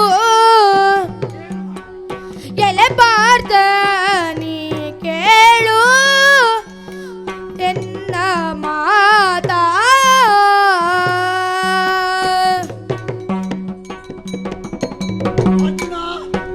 ಮತ್ತೆ ಪಾಂಡವನಾದಂತಹ ನೀನು ಕಲಿಪಾರ್ಥ ಸಮರ್ಥನೆಯ ಅಯ್ಯ ಅರ್ಜುನ, ನಿನ್ನಲ್ಲಿ ಒಂದು ಮಾತು ಕೇಳುತ್ತಿದ್ದೇನೆ. ಕಾಡಾಕಾಡಿ ಯುದ್ಧವನ್ನು ಮಾಡಬೇಕಾದರೆ ಆಯುಧ ಹೀನದಲ್ಲಿ ರಥ ವಿಹೀನನಲ್ಲಿ ಆಯುಧ ವಿಹೀನಲ್ಲಿ ಎಂದೂ ಯುದ್ಧವನ್ನು ಮಾಡುವುದು ಕ್ಷತ್ರ ಧರ್ಮವಲ್ಲ. ಇದು ಕ್ಷತ್ರ ಅಂತ ನಿನ್ನಲ್ಲಿ ಕೇಳುತ್ತೇನೆ. ನನ್ನ ರಥ ನೆಲದಲ್ಲಿ ಭೂತ ಕಾರಣದಿಂದ ರಥವನ್ನು ಮೇಲಕ್ಕೆತ್ತದೆ ನಿನ್ನಲ್ಲಿ ಹೋರಾಟ ಮಾಡುವುದಕ್ಕೆ ಅಸಾಧ್ಯ. ಆದ್ದರಿಂದ ರಥವನ್ನೆತ್ತಿ ಮತ್ತೆ ನಿನ್ನಲ್ಲಿ ಹೋರಾಡುವುದಕ್ಕಾಗಿ ಬರ್ತೇನೆ. ಆದರೆ ಕ್ಷಣ ಅಸಮಬಲನೆಂಬ ನುಡಿಗೊಲಿದ ಧನಂಜಯವು ವಸುದೆಗಿಳುಹಲು ಬಳಿಕ ಚಾಪಮ ರಾಧೇಯನ ಸುತಿರುಗಿ ಬಾಗಿ ಮಂಡಿಯ ನೋರಿ ಗಾಳಿಯ ಬಿಡ ಎತ್ತುತ್ತಿರೆ ಕಾಣುತ್ತ ಎಸಮರುಳೆ ಗಾಂಡೀವಿ ವೈರಿಗಳಿಗ ಪತ್ತು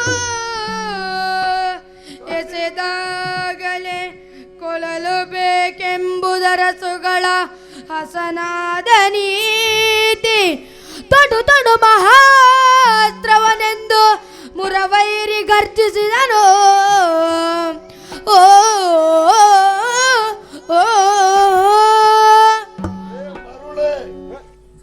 ನಿನ್ನಂದು ಹೇಳಿದ್ದು ಅಂತ ಯಾವುದು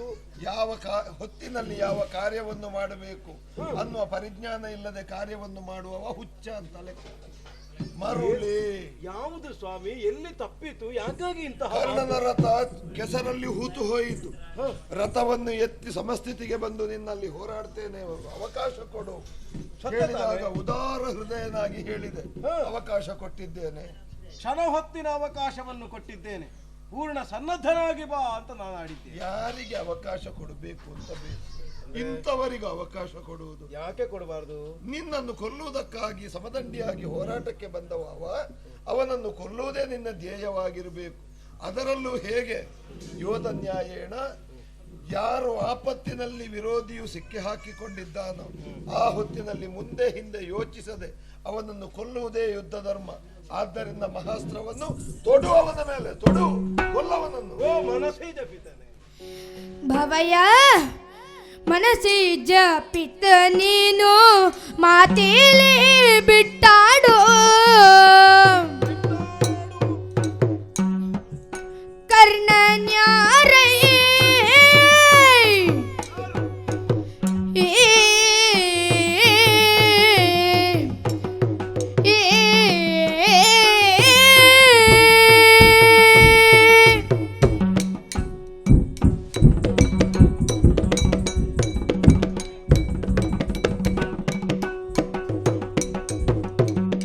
ಮನಸ್ಸಿ ಜಪಿತ ನೀನು ಮಾತೇಲಿ ಬಿಟ್ಟಾಡು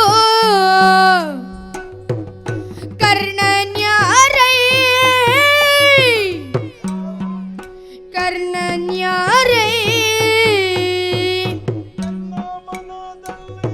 ಎನ್ನಯ ಮನದಲ್ಲಿ ಹಲವು ಹಂಬಲಿಸುತ್ತಲಿರ್ಬೋದು ಕರ್ಣನ್ಯಾರೇ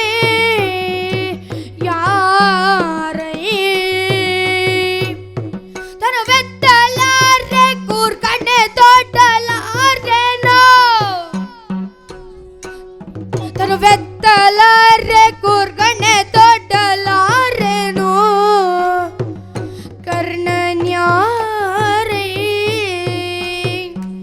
ಯಾರೇ ಬೆಣನಗಿಸು ಬಗೆ ಕಣದಾತನ ಮೇಲಿಂದು ಕರ್ಣನ್ಯಾರೇ ಮನಸ್ಸೇ ಜಪಿತ ನೀನು ಮಾತೇಲಿ ಬಿಟ್ಟಾಡು ಕರ್ಣನ್ಯಾರೇ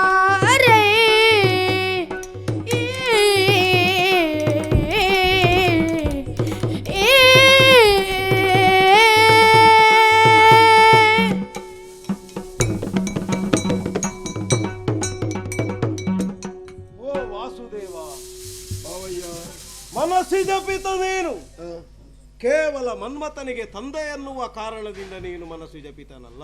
ಮತ್ತೆ ಜಗದ ಜನರುಗಳ ಮನದಲ್ಲಿ ಹುಟ್ಟಬಹುದಾದ ಭಾವನೆಗಳಿಗೆ ಕಾರಣೀಯ ಸ್ಥಾನದಲ್ಲಿ ಯಾರು ಕೇಳಿದರೆ ಅದು ನೀನು. ಇಂದು ಪಾರ್ಥನ ಮನದಲ್ಲಿ ಹುಟ್ಟಿರಬಹುದಾದ ವಿಚಾರಕ್ಕೆ ಆ ವಿಚಾರ ಮಂಥನವಾಗುತ್ತಿರುವಂತಹ ಪರಿಸ್ಥಿತಿಯಲ್ಲಿ, ನನ್ನನ್ನು ನಾನೇ ಕಳಕೊಳ್ಳುತ್ತಿರುವಂತಹ ಸ್ಥಿತಿಯಲ್ಲಿ ನನ್ನ ಮಾತುಗಳಿಗೆ ನೀನು ಉತ್ತರೋಪಾದಿಯಲ್ಲಿ ಮುಂದಾಗಬೇಕು ಸ್ವಾಮಿ. ಏನು ಸಂದೇಹಗಳು ಬಂತು? ಯಾವ ಕಾರಣಕ್ಕೂ ಕೂಡ ಮಾತನ್ನು ಕಟ್ಟಿ ಆಡಬೇಡ ಪ್ರಭು, ಮಾತನ್ನು ಬಿಟ್ಟಾಡು. ಯಾಕೆ ನನ್ನ ಮುಂಭಾಗದಲ್ಲಿ ಕಾಡಾಕಾಡಿಯಾಗಿ ಹೋರಾಟವನ್ನೆಸಗಿದ ಕರ್ಣ ತನ್ನದಾಗಿರಬಹುದಾದ ರಥವನ್ನು ಆಧರಿಸಿ ಎತ್ತಿ ಹಿಡಿಯುವುದಕ್ಕಾಗದ ನೆಲದಲ್ಲಿ ಬಿದ್ದು ತನ್ಮೂಲಕವಾಗಿ ಹೋರಾಟ ಕೊಡುತ್ತೇನೆ ಎನ್ನುವ ಕಾರಣದಿಂದ ಮತ್ತಷ್ಟು ಹುಮ್ಮಸ್ಸಿನಿಂದ ಬರುವವನಿದ್ದ. ಆದರೆ ಈ ಕಾಲಕ್ಕೆ ಅವನ ಸ್ಥಿತಿ ಹೇಗುಂಟು ಪ್ರಭು? ಹೇಗುಂಟು? ಈ ಸ್ಥಿತಿಯಲ್ಲಿಯೂ ಕೂಡ ಅವನನ್ನು ಕೊಲ್ಲು, ಅವನನ್ನು ಕೊಂದು ಕಳೆ ಎನ್ನುವ ಹಾಗೆ ನೀನಾಡುತ್ತಾ ಇರುವಾಗ ನನ್ನ ಚಾಪವನ್ನಾದರೂ ಕೈಯಲ್ಲಿ ಎತ್ತಿ ಹಿಡಿಯುವುದಕ್ಕೆ ನನಗೆ ಆಗದೇ ಇರುವ ಸ್ಥಿತಿ. ಮಾತ್ರವೇ ಅಲ್ಲ, ಕೂರ್ಗಣೆಗಳನ್ನು ಅವನ ಮೇಲೆ ಪ್ರಯೋಗಿಸಬೇಕು ಎನ್ನುವ ಮನಸ್ಸಿನಿಂದ ನಾವು ಮುಂದಾದ್ರೆ ಯಾವ ಅಸ್ತ್ರವೂ ಕೂಡ ಕೈಗೆ ಸಿಕ್ಕದೇ ಇರುವ ಸ್ಥಿತಿಯ ಹಾಗೆ ನನಗೆ ಅನ್ನಿಸಬೇಕು ಅಂತಾದ್ರೆ ಏನು ಕಾರಣ? ಹಾಗಾದ್ರೆ ಕರ್ಣನನ್ನು ತಿಳಿಯಬೇಕು ಎನ್ನುವಂತಹ ಭಾವ ನನ್ನೊಳಗೆ ಉತ್ಕಟವಾಗಿ ಬರುವುದಕ್ಕೆ ಕಾರಣವಾಗುತ್ತಾ ಉಂಟು. ಕರ್ಣನಾರೈ. ಈ ಕರ್ಣ ಯಾರು? ಇವನ ಬಗೆಗೆ ನನಗೆ ಇಂತಹ ಭಾವ ಹುಟ್ಟಬೇಕು ಅಂತಾದ್ರೆ ಏನು ಕಾರಣ? ಇವನನ್ನು ನೋಡುವಾಗ ನನಗೆ ಹೇಗೆ ಅನ್ನಿಸ್ತದೆ ಗೊತ್ತಾ ಸ್ವಾಮಿ? ಹೇಗೆ? ಪೊಡವಿ ಪಾಲಕನಿಂದ ಹೆಚ್ಚು ತೋರುತ್ತಲಿದೆ ಕರ್ಣನ್ಯಾರೇ.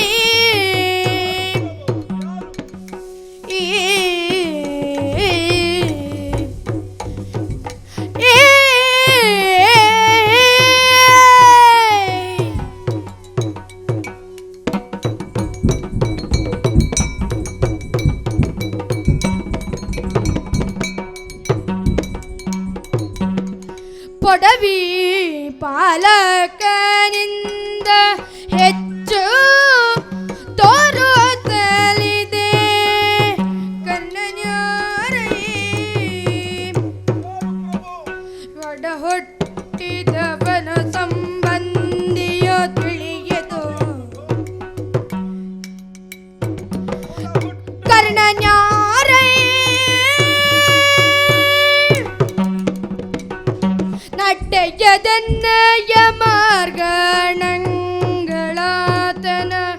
ಮೇಲಿನ್ನೋ ಕರ್ಣನ್ಯಾರೇ. ದೇವ ನೋಡಿ ನೋಡಿ ನೋಡಿ ನೋಡಿ ನೋಡಿ ನೋಡಿ ನೋಡಿ ನೋಡಿ ಮರ್ರ ಮಾಡಬೇಡ ಕರ್ಣನ್ಯಾರೇ. ಕೊಡವಿ ಬಾಲಕನಿಂದ ಹೆಚ್ಚು ತೋರುತ್ತಲಿದೆ ಕರ್ಣನ್ಯಾರೇ. ಯಾರೇ ಈ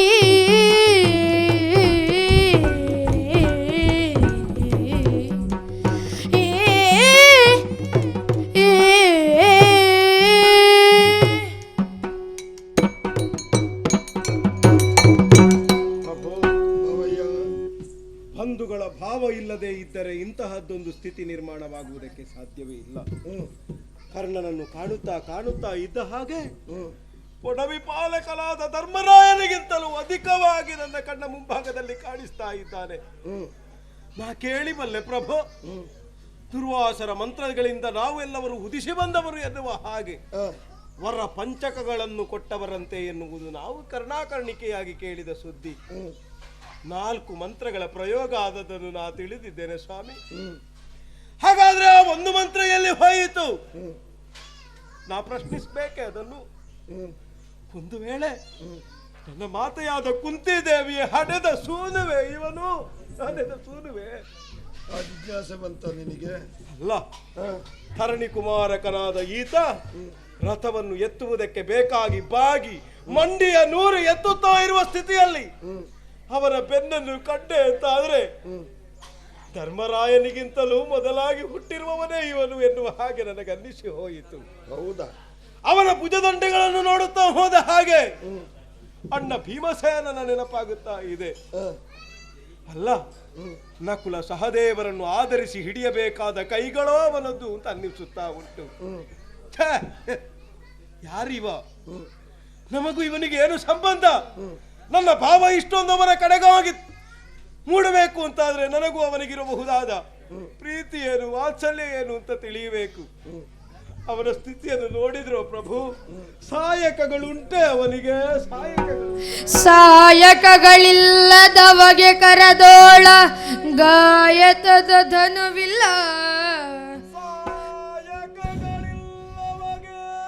ಗಾಯತದ ಕರದೊಳ ಧನುವಿಲ್ಲ. ಬರಿದೆ ನಿರಾದನನ ಕೊಲಲುದಂತಿಹೆ ಕಾಣುತ್ತ ನೋಡು ಮನದೊಳಗೆ ಬಾಯ ಬಿಡುತ್ತಲೇ, ಮನದೊಳಗೆ ಬಾಯ ಬಿಡುತ್ತಲೇ.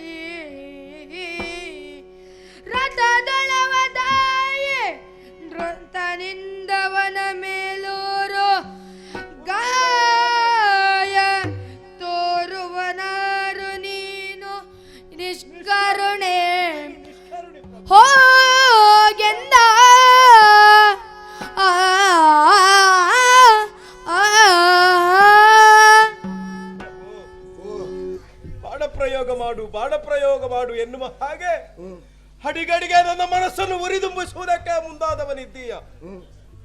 ಅವರ ಸ್ಥಿತಿಯನ್ನೊಮ್ಮೆ ನೀನು ನೋಡು ಸ್ವಾಮಿ, ಅವನ ಸ್ಥಿತಿಯೊಮ್ಮೆ ನೋಡು. ತಾನು ಹೋರಾಟ ಮಾಡಬೇಕು ಎನ್ನುವ ಕಾರಣದಿಂದ ರಥವನ್ನು ಎತ್ತುವುದಕ್ಕೆ ಬೇಕಾಗಿ ತನ್ನ ಪ್ರಾಣವನ್ನೆಲ್ಲ ಸೇರಿಸಿ ಮಾಡುತ್ತಿರುವಂತಹ ಅವನ ಪ್ರಯತ್ನವನ್ನೊಮ್ಮೆ ನೋಡು. ಅವನ ಬಾಯಿಂದ ಬರುತ್ತಿರಬಹುದಾದ ಬಿಸಿ ಉಸಿರು ಹಾ ಹಾ ಎನ್ನುವಂತಹ ಅರ್ಥಧ್ವನಿ ಎಂತವನ ಮನಸ್ಸನ್ನಾದ್ರೂ ಕಲಕದೆ ಇದ್ದಿತೋ ಸ್ವಾಮಿ. ಆ ರಥವನ್ನು ಎಳೆಯುವುದಕ್ಕೆ ಬೇಕಾಗಿ ಕುದುರೆಗಳು ಬಾಯಿಯಲ್ಲಿ ಬಿಳಿ ನೊರೆಯನ್ನು ಕಕ್ಕುತ್ತಾ ಇರುವ ಸ್ಥಿತಿ ಎಂತವನಿಂದಾದ್ರೂ ಸಹಿಸುವುದಕ್ಕೆ ಸಾಧ್ಯ ಇಲ್ಲ ಸ್ವಾಮಿ.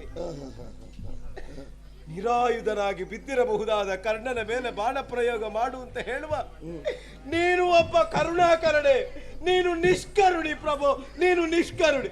ಯಾಕೆ ಹೀಗೆ ನನ್ನನ್ನು ಹೇಳ್ತಾ ಇದ್ದಿ? ಈ ಕರ್ಣ ಯಾರು, ಏನು ಹೇಳು ಪ್ರಭು, ಹೇಳು ಹೇಳು. ಎಂದಡಲೆ ಮರುಳಗಂತೆ ನಿನಗೇನೆಂಬೆ ಮಂದಮತಿ ಸೂತ ಸುತನಿವ ನಿನ್ನ ಬಾಂಧವನೇ ಹಂದೆ ಕುಲಗೆಡುಗ ನೀನೇ ಸುಮರುಗುವೆ ಸಾಗು ಭಿನ್ನಣ ಕಂದನ ಅಭಿಮನ್ಯುವನು ಕೊಲುವಾಗಲೇ ಸೇವ ಸಂಬಂಧವಿದ್ದನ್ನ ನೋಡಿದನೆ ಬಿಡು ವೃದ್ಧ ಬಂದು ಧರ್ಮವು ಬಳಿಕ ಧನು ಬಿಡಿದು ತೊಡು ದಿವ್ಯ ಮಾರ್ಗಣವನಿ ಎಂದನು. ಓ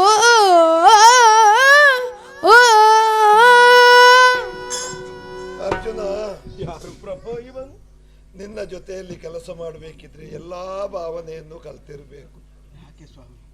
ಆಗೊಮ್ಮೆ ಹೇಳಿದ್ದಿ, ಅವನನ್ನು ಹೊಗಳಿದ್ರಿ ನೀವು, ನನ್ನನ್ನು ದೂಷಣೆ ಮಾಡಿದ್ರಿ, ನನ್ನನ್ನು ಸಣ್ಣದು ಮಾಡಿದ್ರಿ, ತೇಜೋ ಅದೇ ಆಯ್ತು. ನಾನು ಆ ಜನ್ಮ ವೈರಿ ಇದ್ದವರನ್ನು ತಿಳ್ಕೊಂಡಿದ್ದೆ. ಅದು ಈಗಲೂ ಬೇಕಲ್ಲ? ಯಾಕೆ ಬೇಕು? ಅವನ ಸ್ಥಿತಿ ನೋಡಿ ಸ್ವಾಮಿ. ಅಯ್ಯೋ, ಸ್ಥಿತಿ ನೋಡುವುದಕ್ಕೆ ಸಂಬಂಧ ಮಾಡ್ಲಿಕ್ಕೆ ಬಂದದ್ದು ನಾವು. ನನಗೆ ಅಣ್ಣನ ನಾವು ಬಂದದ್ದು ಯಾಕೆ? ಒಂದೋ ನೀನು ಇಲ್ಲ ನಾನು ತೀರ್ಮಾನಿಸುವುದಕ್ಕಾಗಿ ರಣಕ್ಷೇತ್ರಕ್ಕೆ ಬಂದದ್ದು. ಅವನ ದುಸ್ಥಿತಿಯನ್ನು ಕಂಡು ನೀನು ಕಣ್ಣೀರು ಹಾಕಿ ನನ್ನ ಸಂಬಂಧಿಕನ ಅಣ್ಣನ ಬೆನ್ನಿನ ಹಾಗೆ ಕಾಣ್ತಾ ಉಂಟು, ಭೀಮಸೇನನ ಭುಜದ ಹಾಗೆಲ್ಲ ಕಾಣ್ತಾ ಉಂಟು. ಒಬ್ಬನ ಹಾಗೆ ಪ್ರಪಂಚದಲ್ಲಿ 7 ಮಂದಿ ಇರ್ತಾರೆ, ಅವರೆಲ್ಲರನ್ನು ಅಣ್ಣ ಅಂತ ಕರೀಲಿಕ್ಕೆ ಆಗ್ತದ? ಆಗುವುದಿಲ್ಲ. ಇವನನ್ನ ತಾಯಿಯ ಬಸಿರಲ್ಲೇ ಬಂದರು ಅಂತ ನನಗೆ ಅನಿಸ್ತದೆ. ಒಳ್ಳೆ ಸಂಬಂಧ ಉಂಟು ನಿನಗೆ, ಬಹಳ ಹತ್ತಿರದ ಸಂಬಂಧ ಉಂಟು. ಹೇಳು ಹೇಳು. ಇವನಿಗೆ ಒಳ್ಳೊಳ್ಳೆ ಬಿರುದುಂಟು. ಹೌದು. ಹಂದೆ, ಕುಲಗೆಡುಕ, ಅಯ್ಯೋ, ಅನಿಷ್ಟರಲ್ಲಿ ಅನಿಷ್ಟ, ನೀಚರಲ್ಲಿ ನೀಚ. ಮಾಡಿದ ಕಾರ್ಯದಿಂದ ಇನ್ನೂ ಹತ್ತಿರದ ಸಂಬಂಧ ಹೇಳಬೇಕು. ಹೌದು. 13ನೇ ದಿನ ದ್ರೋಣಾಚಾರ್ಯರು ಬಲಿದಂತಹ ಚಕ್ರವ್ಯೂಹವನ್ನು ಭೇದಿಸುವುದಕ್ಕೆ ನಿನ್ನ ಮಗ ಅಭಿಮನ್ಯು ಹೋದ ಸಂದರ್ಭದಲ್ಲಿ ಹಿಂದಿನಿಂದ ಬಿಲ್ಲನ್ನು ಮುಕ್ಕಡಿಗೊಳಿಸಿ ಅಭಿಮನ್ಯುವಿನ ಸಾವಿಗೆ ಕಾರಣನಾದ ದೂರ್ತಾಯ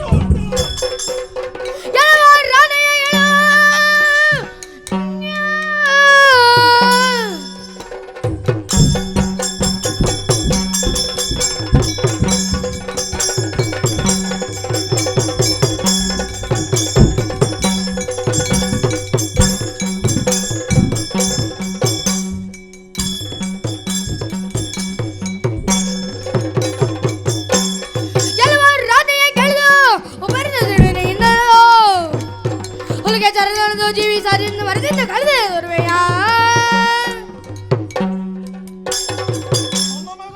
ಕುಮಾರಕರ ಸಾವಿಗೆ ಕಾರಣ ಉಳಿಬೇಕು ಉಳಿಬೇಕು ಶರಪ್ರಯಾಗ.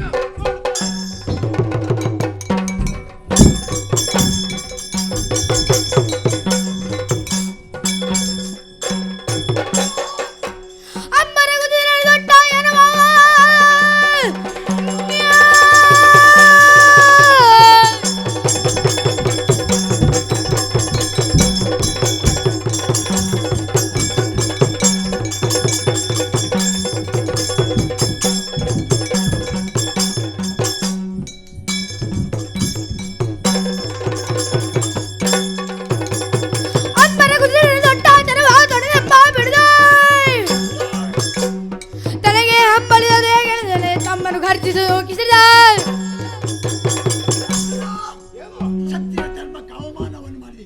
ಕ್ಷತ್ರನಾಗಿ ಹುಟ್ಟಿ ವೀರನಾದಂತಹ ನೀನು ಅಪಮಾನವನ್ನು ಎಸಗುಂತಾಯಿತು. ಹೌದು. ಅರಕ್ಷಣವನ್ನು ತಾಳ್ಮೆ ತೆಗೆದುಕೋ ಎಂದಾಗ ಆಯ್ತೆಂಬುದಾಗಿ ಒಪ್ಪಿ ಕೊಟ್ಟ ಮಾತಿಗೆ ತಪ್ಪಿದೆ. ಕೆಟ್ಟ ಕ್ಷತ್ರಿಯ ಮಾತನಾಡುತ್ತಿದೆ. ಇದು ಆಯುಧ ಪಾಣಿಯಾಗಿ ಬಂದಿದ್ದೇನೆ. ಹೌದಾ? ನೀನು ವೀರನಾಗಿದ್ದರೆ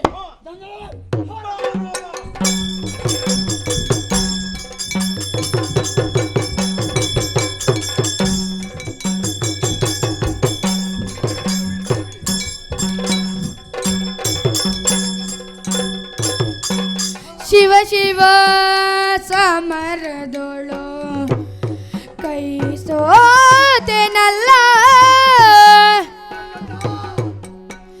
ಭುವನೇಜ ಮಮತೆಯೊಳು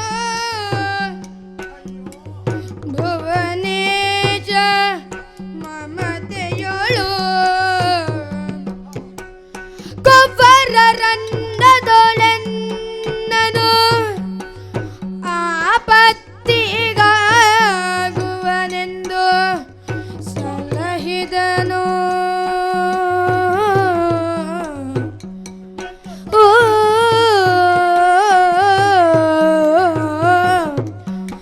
ಓ ಓ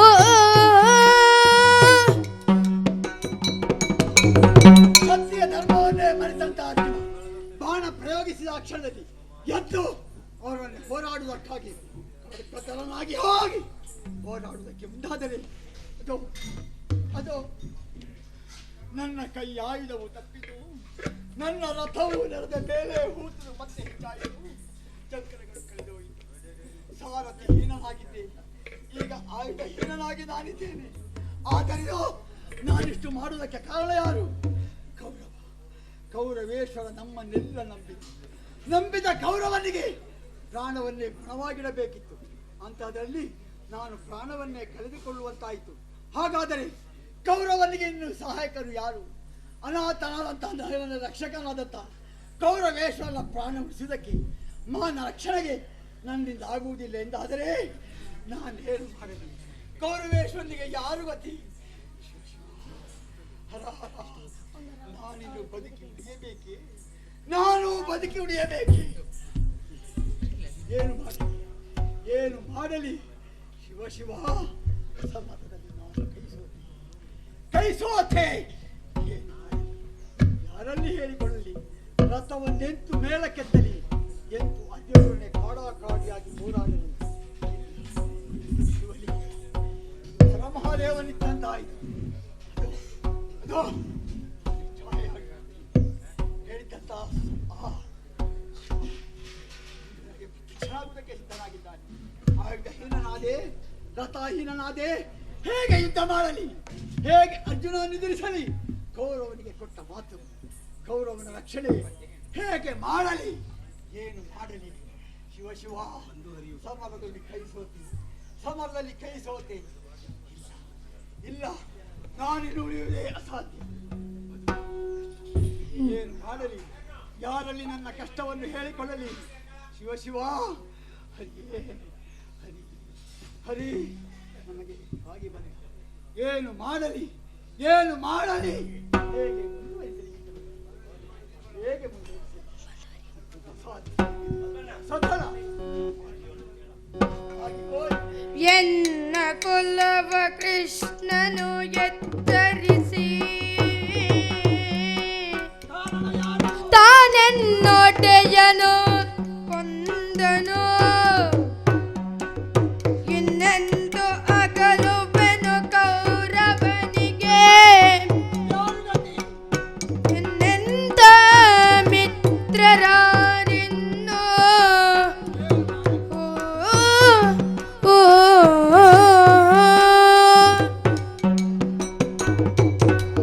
ಸಮದಂಡಿಗಳಾಗಿ ಹೋರಾಡಿ ಅರ್ಜುನನ ಮೇಲೆ ಬಾಣ ಪ್ರಯೋಗ ಮಾಡಿ ಇನ್ನೇನು ಅರ್ಜುನನ ಮೇಲೆ ಪ್ರಯೋಗಿಸಬೇಕೆನ್ನುವ ಕ್ಷಣದಲ್ಲಿ ರಥದ ಚಕ್ರಗಳು ಹೂತಿತು. ನಾನು ತಲೆಯ ಮೇಲೆ, ಆದರೆ ನಾನು ಯಾರು ಏನೆಂಬುದಾಗಿ ಅರ್ಜುನ ಕೇಳಿದ ಕ್ಷಣದಲ್ಲಿ ಆ ಶ್ರೀಕೃಷ್ಣ ನನ್ನ ಕುಲವನ್ನು ಅರುಹಿ, ಕೃಷ್ಣ ನನ್ನ ಕುಲವನ್ನು ಅರುಹಿದ ಕಾರಣದಲ್ಲಿ ಅರ್ಜುನನ ಹಗೆತನ ಮತ್ತೆ ಹೆಚ್ಚಾಗುತ್ತಾ ಅರ್ಜುನ ಮುಂದುವರಿಸಿದ. ಹಾಗಾದರೆ ನಾನು ತಲೆಯ ಮೇಲೊಳಗಿದ್ದೇನೆ. ಕೌರವನಿಗೆ ರಕ್ಷಕರ, ಕೌರವನನ್ನು ಕಾಯುವವರಾರು, ಕೌರವ ಸೇನೆಗೆ ಸೇನಾಧಿಪತಿಗಳು ಯಾರು? ಯಾರು ಯಾರು ಯಾರು ಏನು ಮಾಡಲಿ, ಹೇಗೆ ಯುದ್ಧವನ್ನು ಮುಂದುವರಿಸಲಿ? ಅಯ್ಯೋ ಶಿವನೇ ಶಿವನೇ, ಏನು ಮಾಡುವುದಕ್ಕೂ ಅಸಾಧ್ಯ. ಹರ ಹರ ಹರ. ಭಗವಂತ, ಮುಂದೆ ಏನೆಂದು ಯೋಚಿಸಬೇಕಾಗಿದೆ, ಕಣ್ಣೀರಿನಿಂದ ಪಾದವನ್ನು ತೊಳೆಯಬೇಕಾಗಿದೆ. ಅದು ಏನು ಏನು ಮಾಡಿ ಬಂದು ಹರಿಯೋ ಕಪಟ ವೇಷದಿಂದ ಸೂರ್ಯ ಸುತನಾರ್ತಿ ಇಂದೆಂದ ತ್ಯಾಗದೊಳಗೆ ನಿನ್ನಲಿ ಕುಂದೋಗಾಣವೆನ್ನುತ್ತನ ವೈತಂತ ಬಿಲ್ಲಿಗೆಮ್ಮ ಬೇಕೆಯೊಳ ಹಿಂದ ಪೂರೈಸುವುದು ರಾಧೆಯ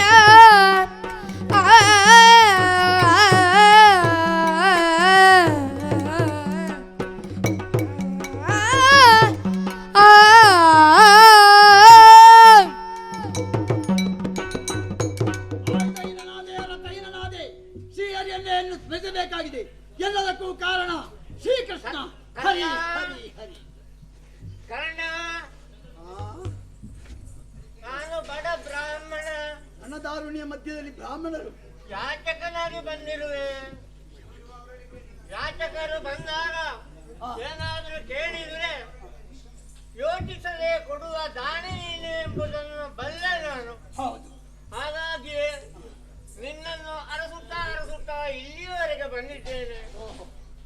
ಮಗಳ ಮದುವೆ ಉಂಟು, ಮಗನ ಮದುವೆ ಉಂಟು, ದಾನ ಮಾಡಯ್ಯ. ಅಯ್ಯ ಬ್ರಾಹ್ಮಣೋತ್ತಮರೇ, ಓ ರಣಧಾರುಣಿಗೆ ಬಂದಿದ್ದೀರಿ, ದಾನವನ್ನು ಕೊಡೆಂಬುದಾಗಿ ಕೇಳುತ್ತಿದ್ದೀರಿ. ರಣಧಾರುಣಿಯಲ್ಲಿ ಯಾವುದನ್ನು ದಾನ ಮಾಡುವುದಕ್ಕೆ ಸಾಧ್ಯ, ನೀವು ಹೇಗೆ ಪಡೆಯುವುದಕ್ಕೆ ಸಾಧ್ಯ? ರಣಧಾರುಣಿಯಲ್ಲಿ ದಾನ ಮಾಡುವುದು ಇದೆಯೇ ಸ್ವಾಮಿ? ದಾನ ಮಾಡೋದಕ್ಕೆ ಮನಸ್ಸುಂಟ ನಿನಗೆ? ಮನಸ್ಸಿದ್ದರೆ ಏನಿದೆ ಇಲ್ಲಿ? ಏನಿದೆ ಏನಿದೆ ಎನ್ನಲು ಕೇಳುತ್ತಲ್ಲ ವಿಪ್ರಗಣ ರಣಾಗ್ರದೊಳು ಬರಲು ನಿನಗೆ ಸಿಕ್ಕುವುದೇನು ಎಂದೆಡೆ ಕನಕ ಕುಂಡಲಂಗಳ ತೆಗೆ ವಿನೋದರಿಂದ ತೆಗೆದು ಕೊಟ್ಟುವುದಯ್ಯ ಎನಗೆ ಪ್ರೇಮದಿ.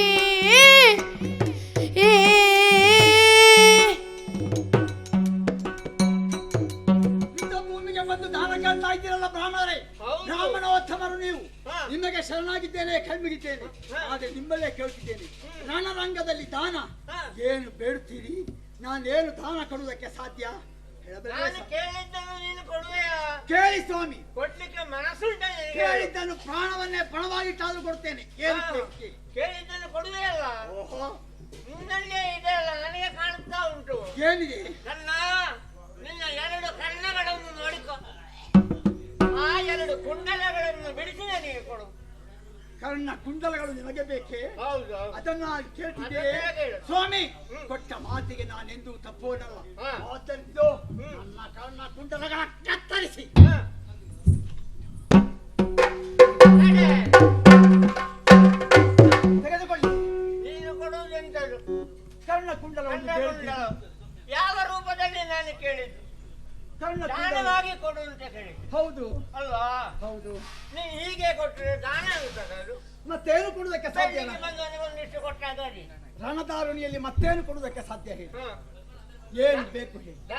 ಜಲಧಾರ ಇಲ್ಲ ನನಗೆ, ಧಾರೆ ಹೇಳುದು ದಾನ ಕೊಡಯ್ಯ. ಜಲಧಾರೆಯಲ್ಲಿ ಹೌದು. ಸ್ವಾಮಿ, ಹ. ಯುದ್ಧ ಭೂಮಿಯಲ್ಲಿ ಹ್ಮ್. ಎಲ್ಲವರ ರಕ್ತ ಇದೆಯೇ ಹೊರತು ಹ. ಮತ್ತೇನಿದೆ ಇಲ್ಲಿ? ಹ್ಮ್. ಎಲ್ಲಿ ಜಲವಿದೆ ಹ್ಮ್. ಹೇಗೆ ಕೊಡುವುದಕ್ಕೆ ಸಾಧ್ಯ ಹೇಳಿ? ಕನ್ನ, ಈ ಯುದ್ಧ ಅವಸರದಲ್ಲಿ ನಿನ್ನ ಶರೀರದಲ್ಲಿ ಏನೇನು ಇದೆ ಎಂಬುದನ್ನೇ ನೀನು ಮರೆತು ಬಿಟ್ಟಿದ್ದ ಅಂತ ಕಾಣ್ತದೆ. ಅಂದರೆ ಹೌದು, ನಿನಗೆ ನೆನಪೇ ಇಲ್ಲ. ಏನು? ನನಗೆ ಕಾಣ್ತಾ ಉಂಟು ಸ್ಪಷ್ಟವಾಗಿ. ಹೇಳಿ. ನಿನ್ನ ಎದೆಯಲ್ಲಿ ಆ ಅಮೃತ ಕಲಶ ಕಾಣ್ತಾ ಉಂಟಲ್ಲ, ಅದನ್ನೇ ಆ ಜಲದಿಂದ ಧಾರೆ ಕೊಡಿ. ಸ್ವಾಮಿ, ನನ್ನ ಇದೆ ಅಮೃತ ಜಲವನ್ನು ನನಗೆ ಕಾಲೇಜು ಕೊಡಲೇ? ನನಗೆ ಕಂಡಿದೆ. ಇದು ಬ್ರಾಹ್ಮಣರಾದ ನೀವು ಕೇಳಿದ ಮೇಲೆ, ಬ್ರಾಹ್ಮಣರಾದ ನೀವು ಬೇರೆಲ್ಲ, ನಂಬಿದಂತ ಹೇಳಲ್ಲ. ಅದು ಇದು.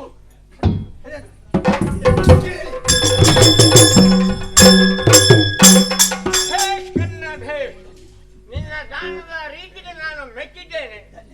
ಈಗ ನೀನು ಯಾರನ್ನು ಇದುವರೆಗೆ ಜ್ಞಾಪಿಸಿಕೊಂಡು ಬರ್ತಾ ಇದೆಯೋ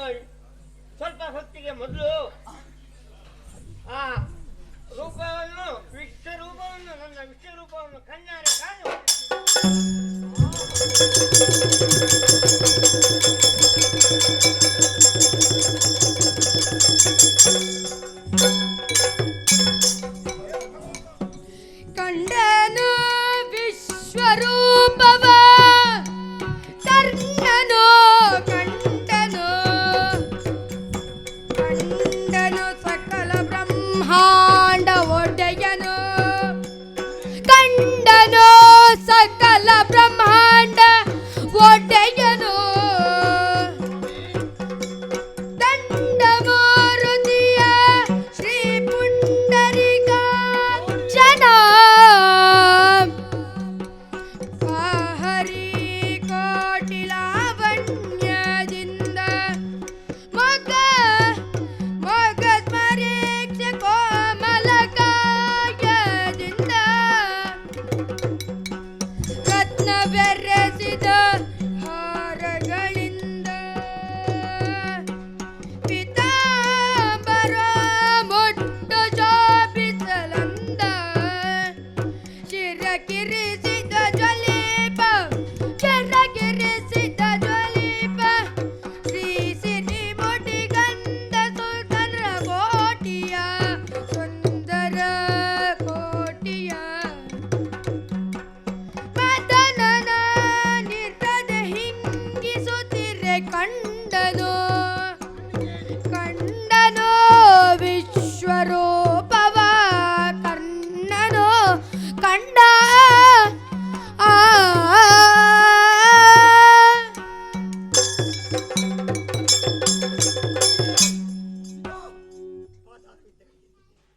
ಹರಿಹರರಲ್ಲಿ ಭೇದವಿಲ್ಲ.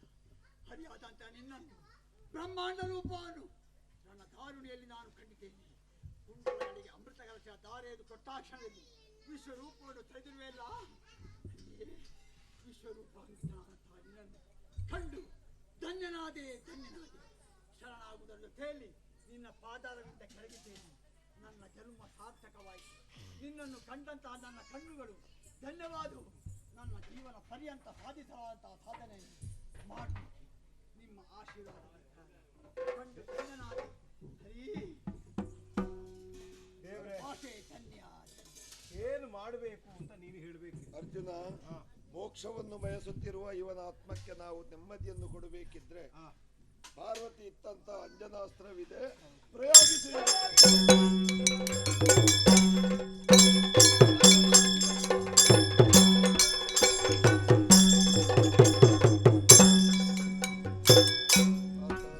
ಏನು ಸ್ವಾಮಿ?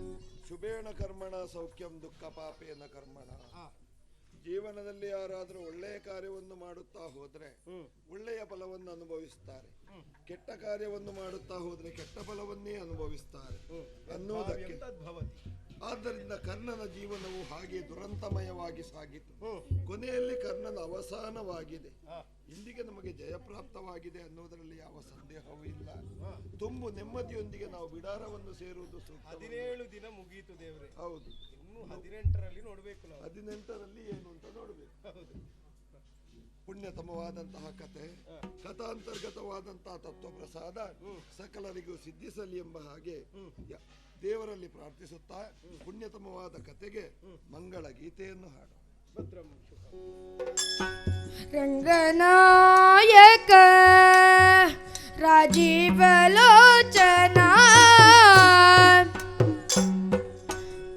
ಆ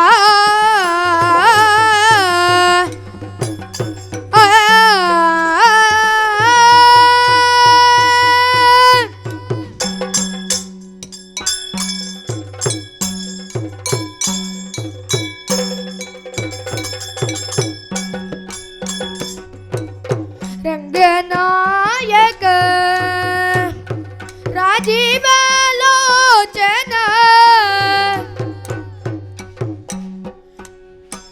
ರಮಣನಿ ಬೆಳಗಾಯಿತೇಳೆನ್ನುತ್ತ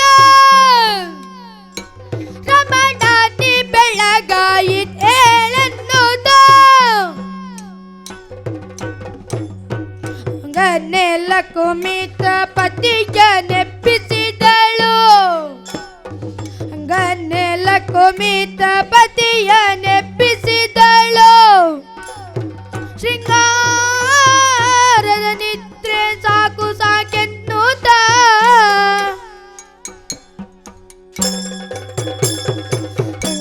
ರಂಗನಾಯಕ ರಾಜೀವಲೋಚನ ರಮಣನಿ ಬೆಳಗಾಯಿ ನೇಳೆಂದುದ ರಮಣನಿ ಬೆಳಗಾಯಿ ನೇಳೆಂದುದ ಆ ಆ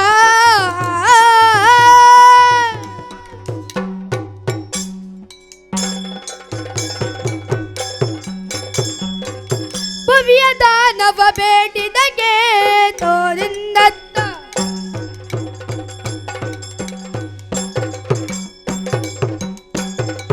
ಭವ್ಯ ದಾನವ ಬೇಟಿದಗೆ ಆಮಾನ್ಯತೆಯರಗಿಳಿದ ಮಗೆ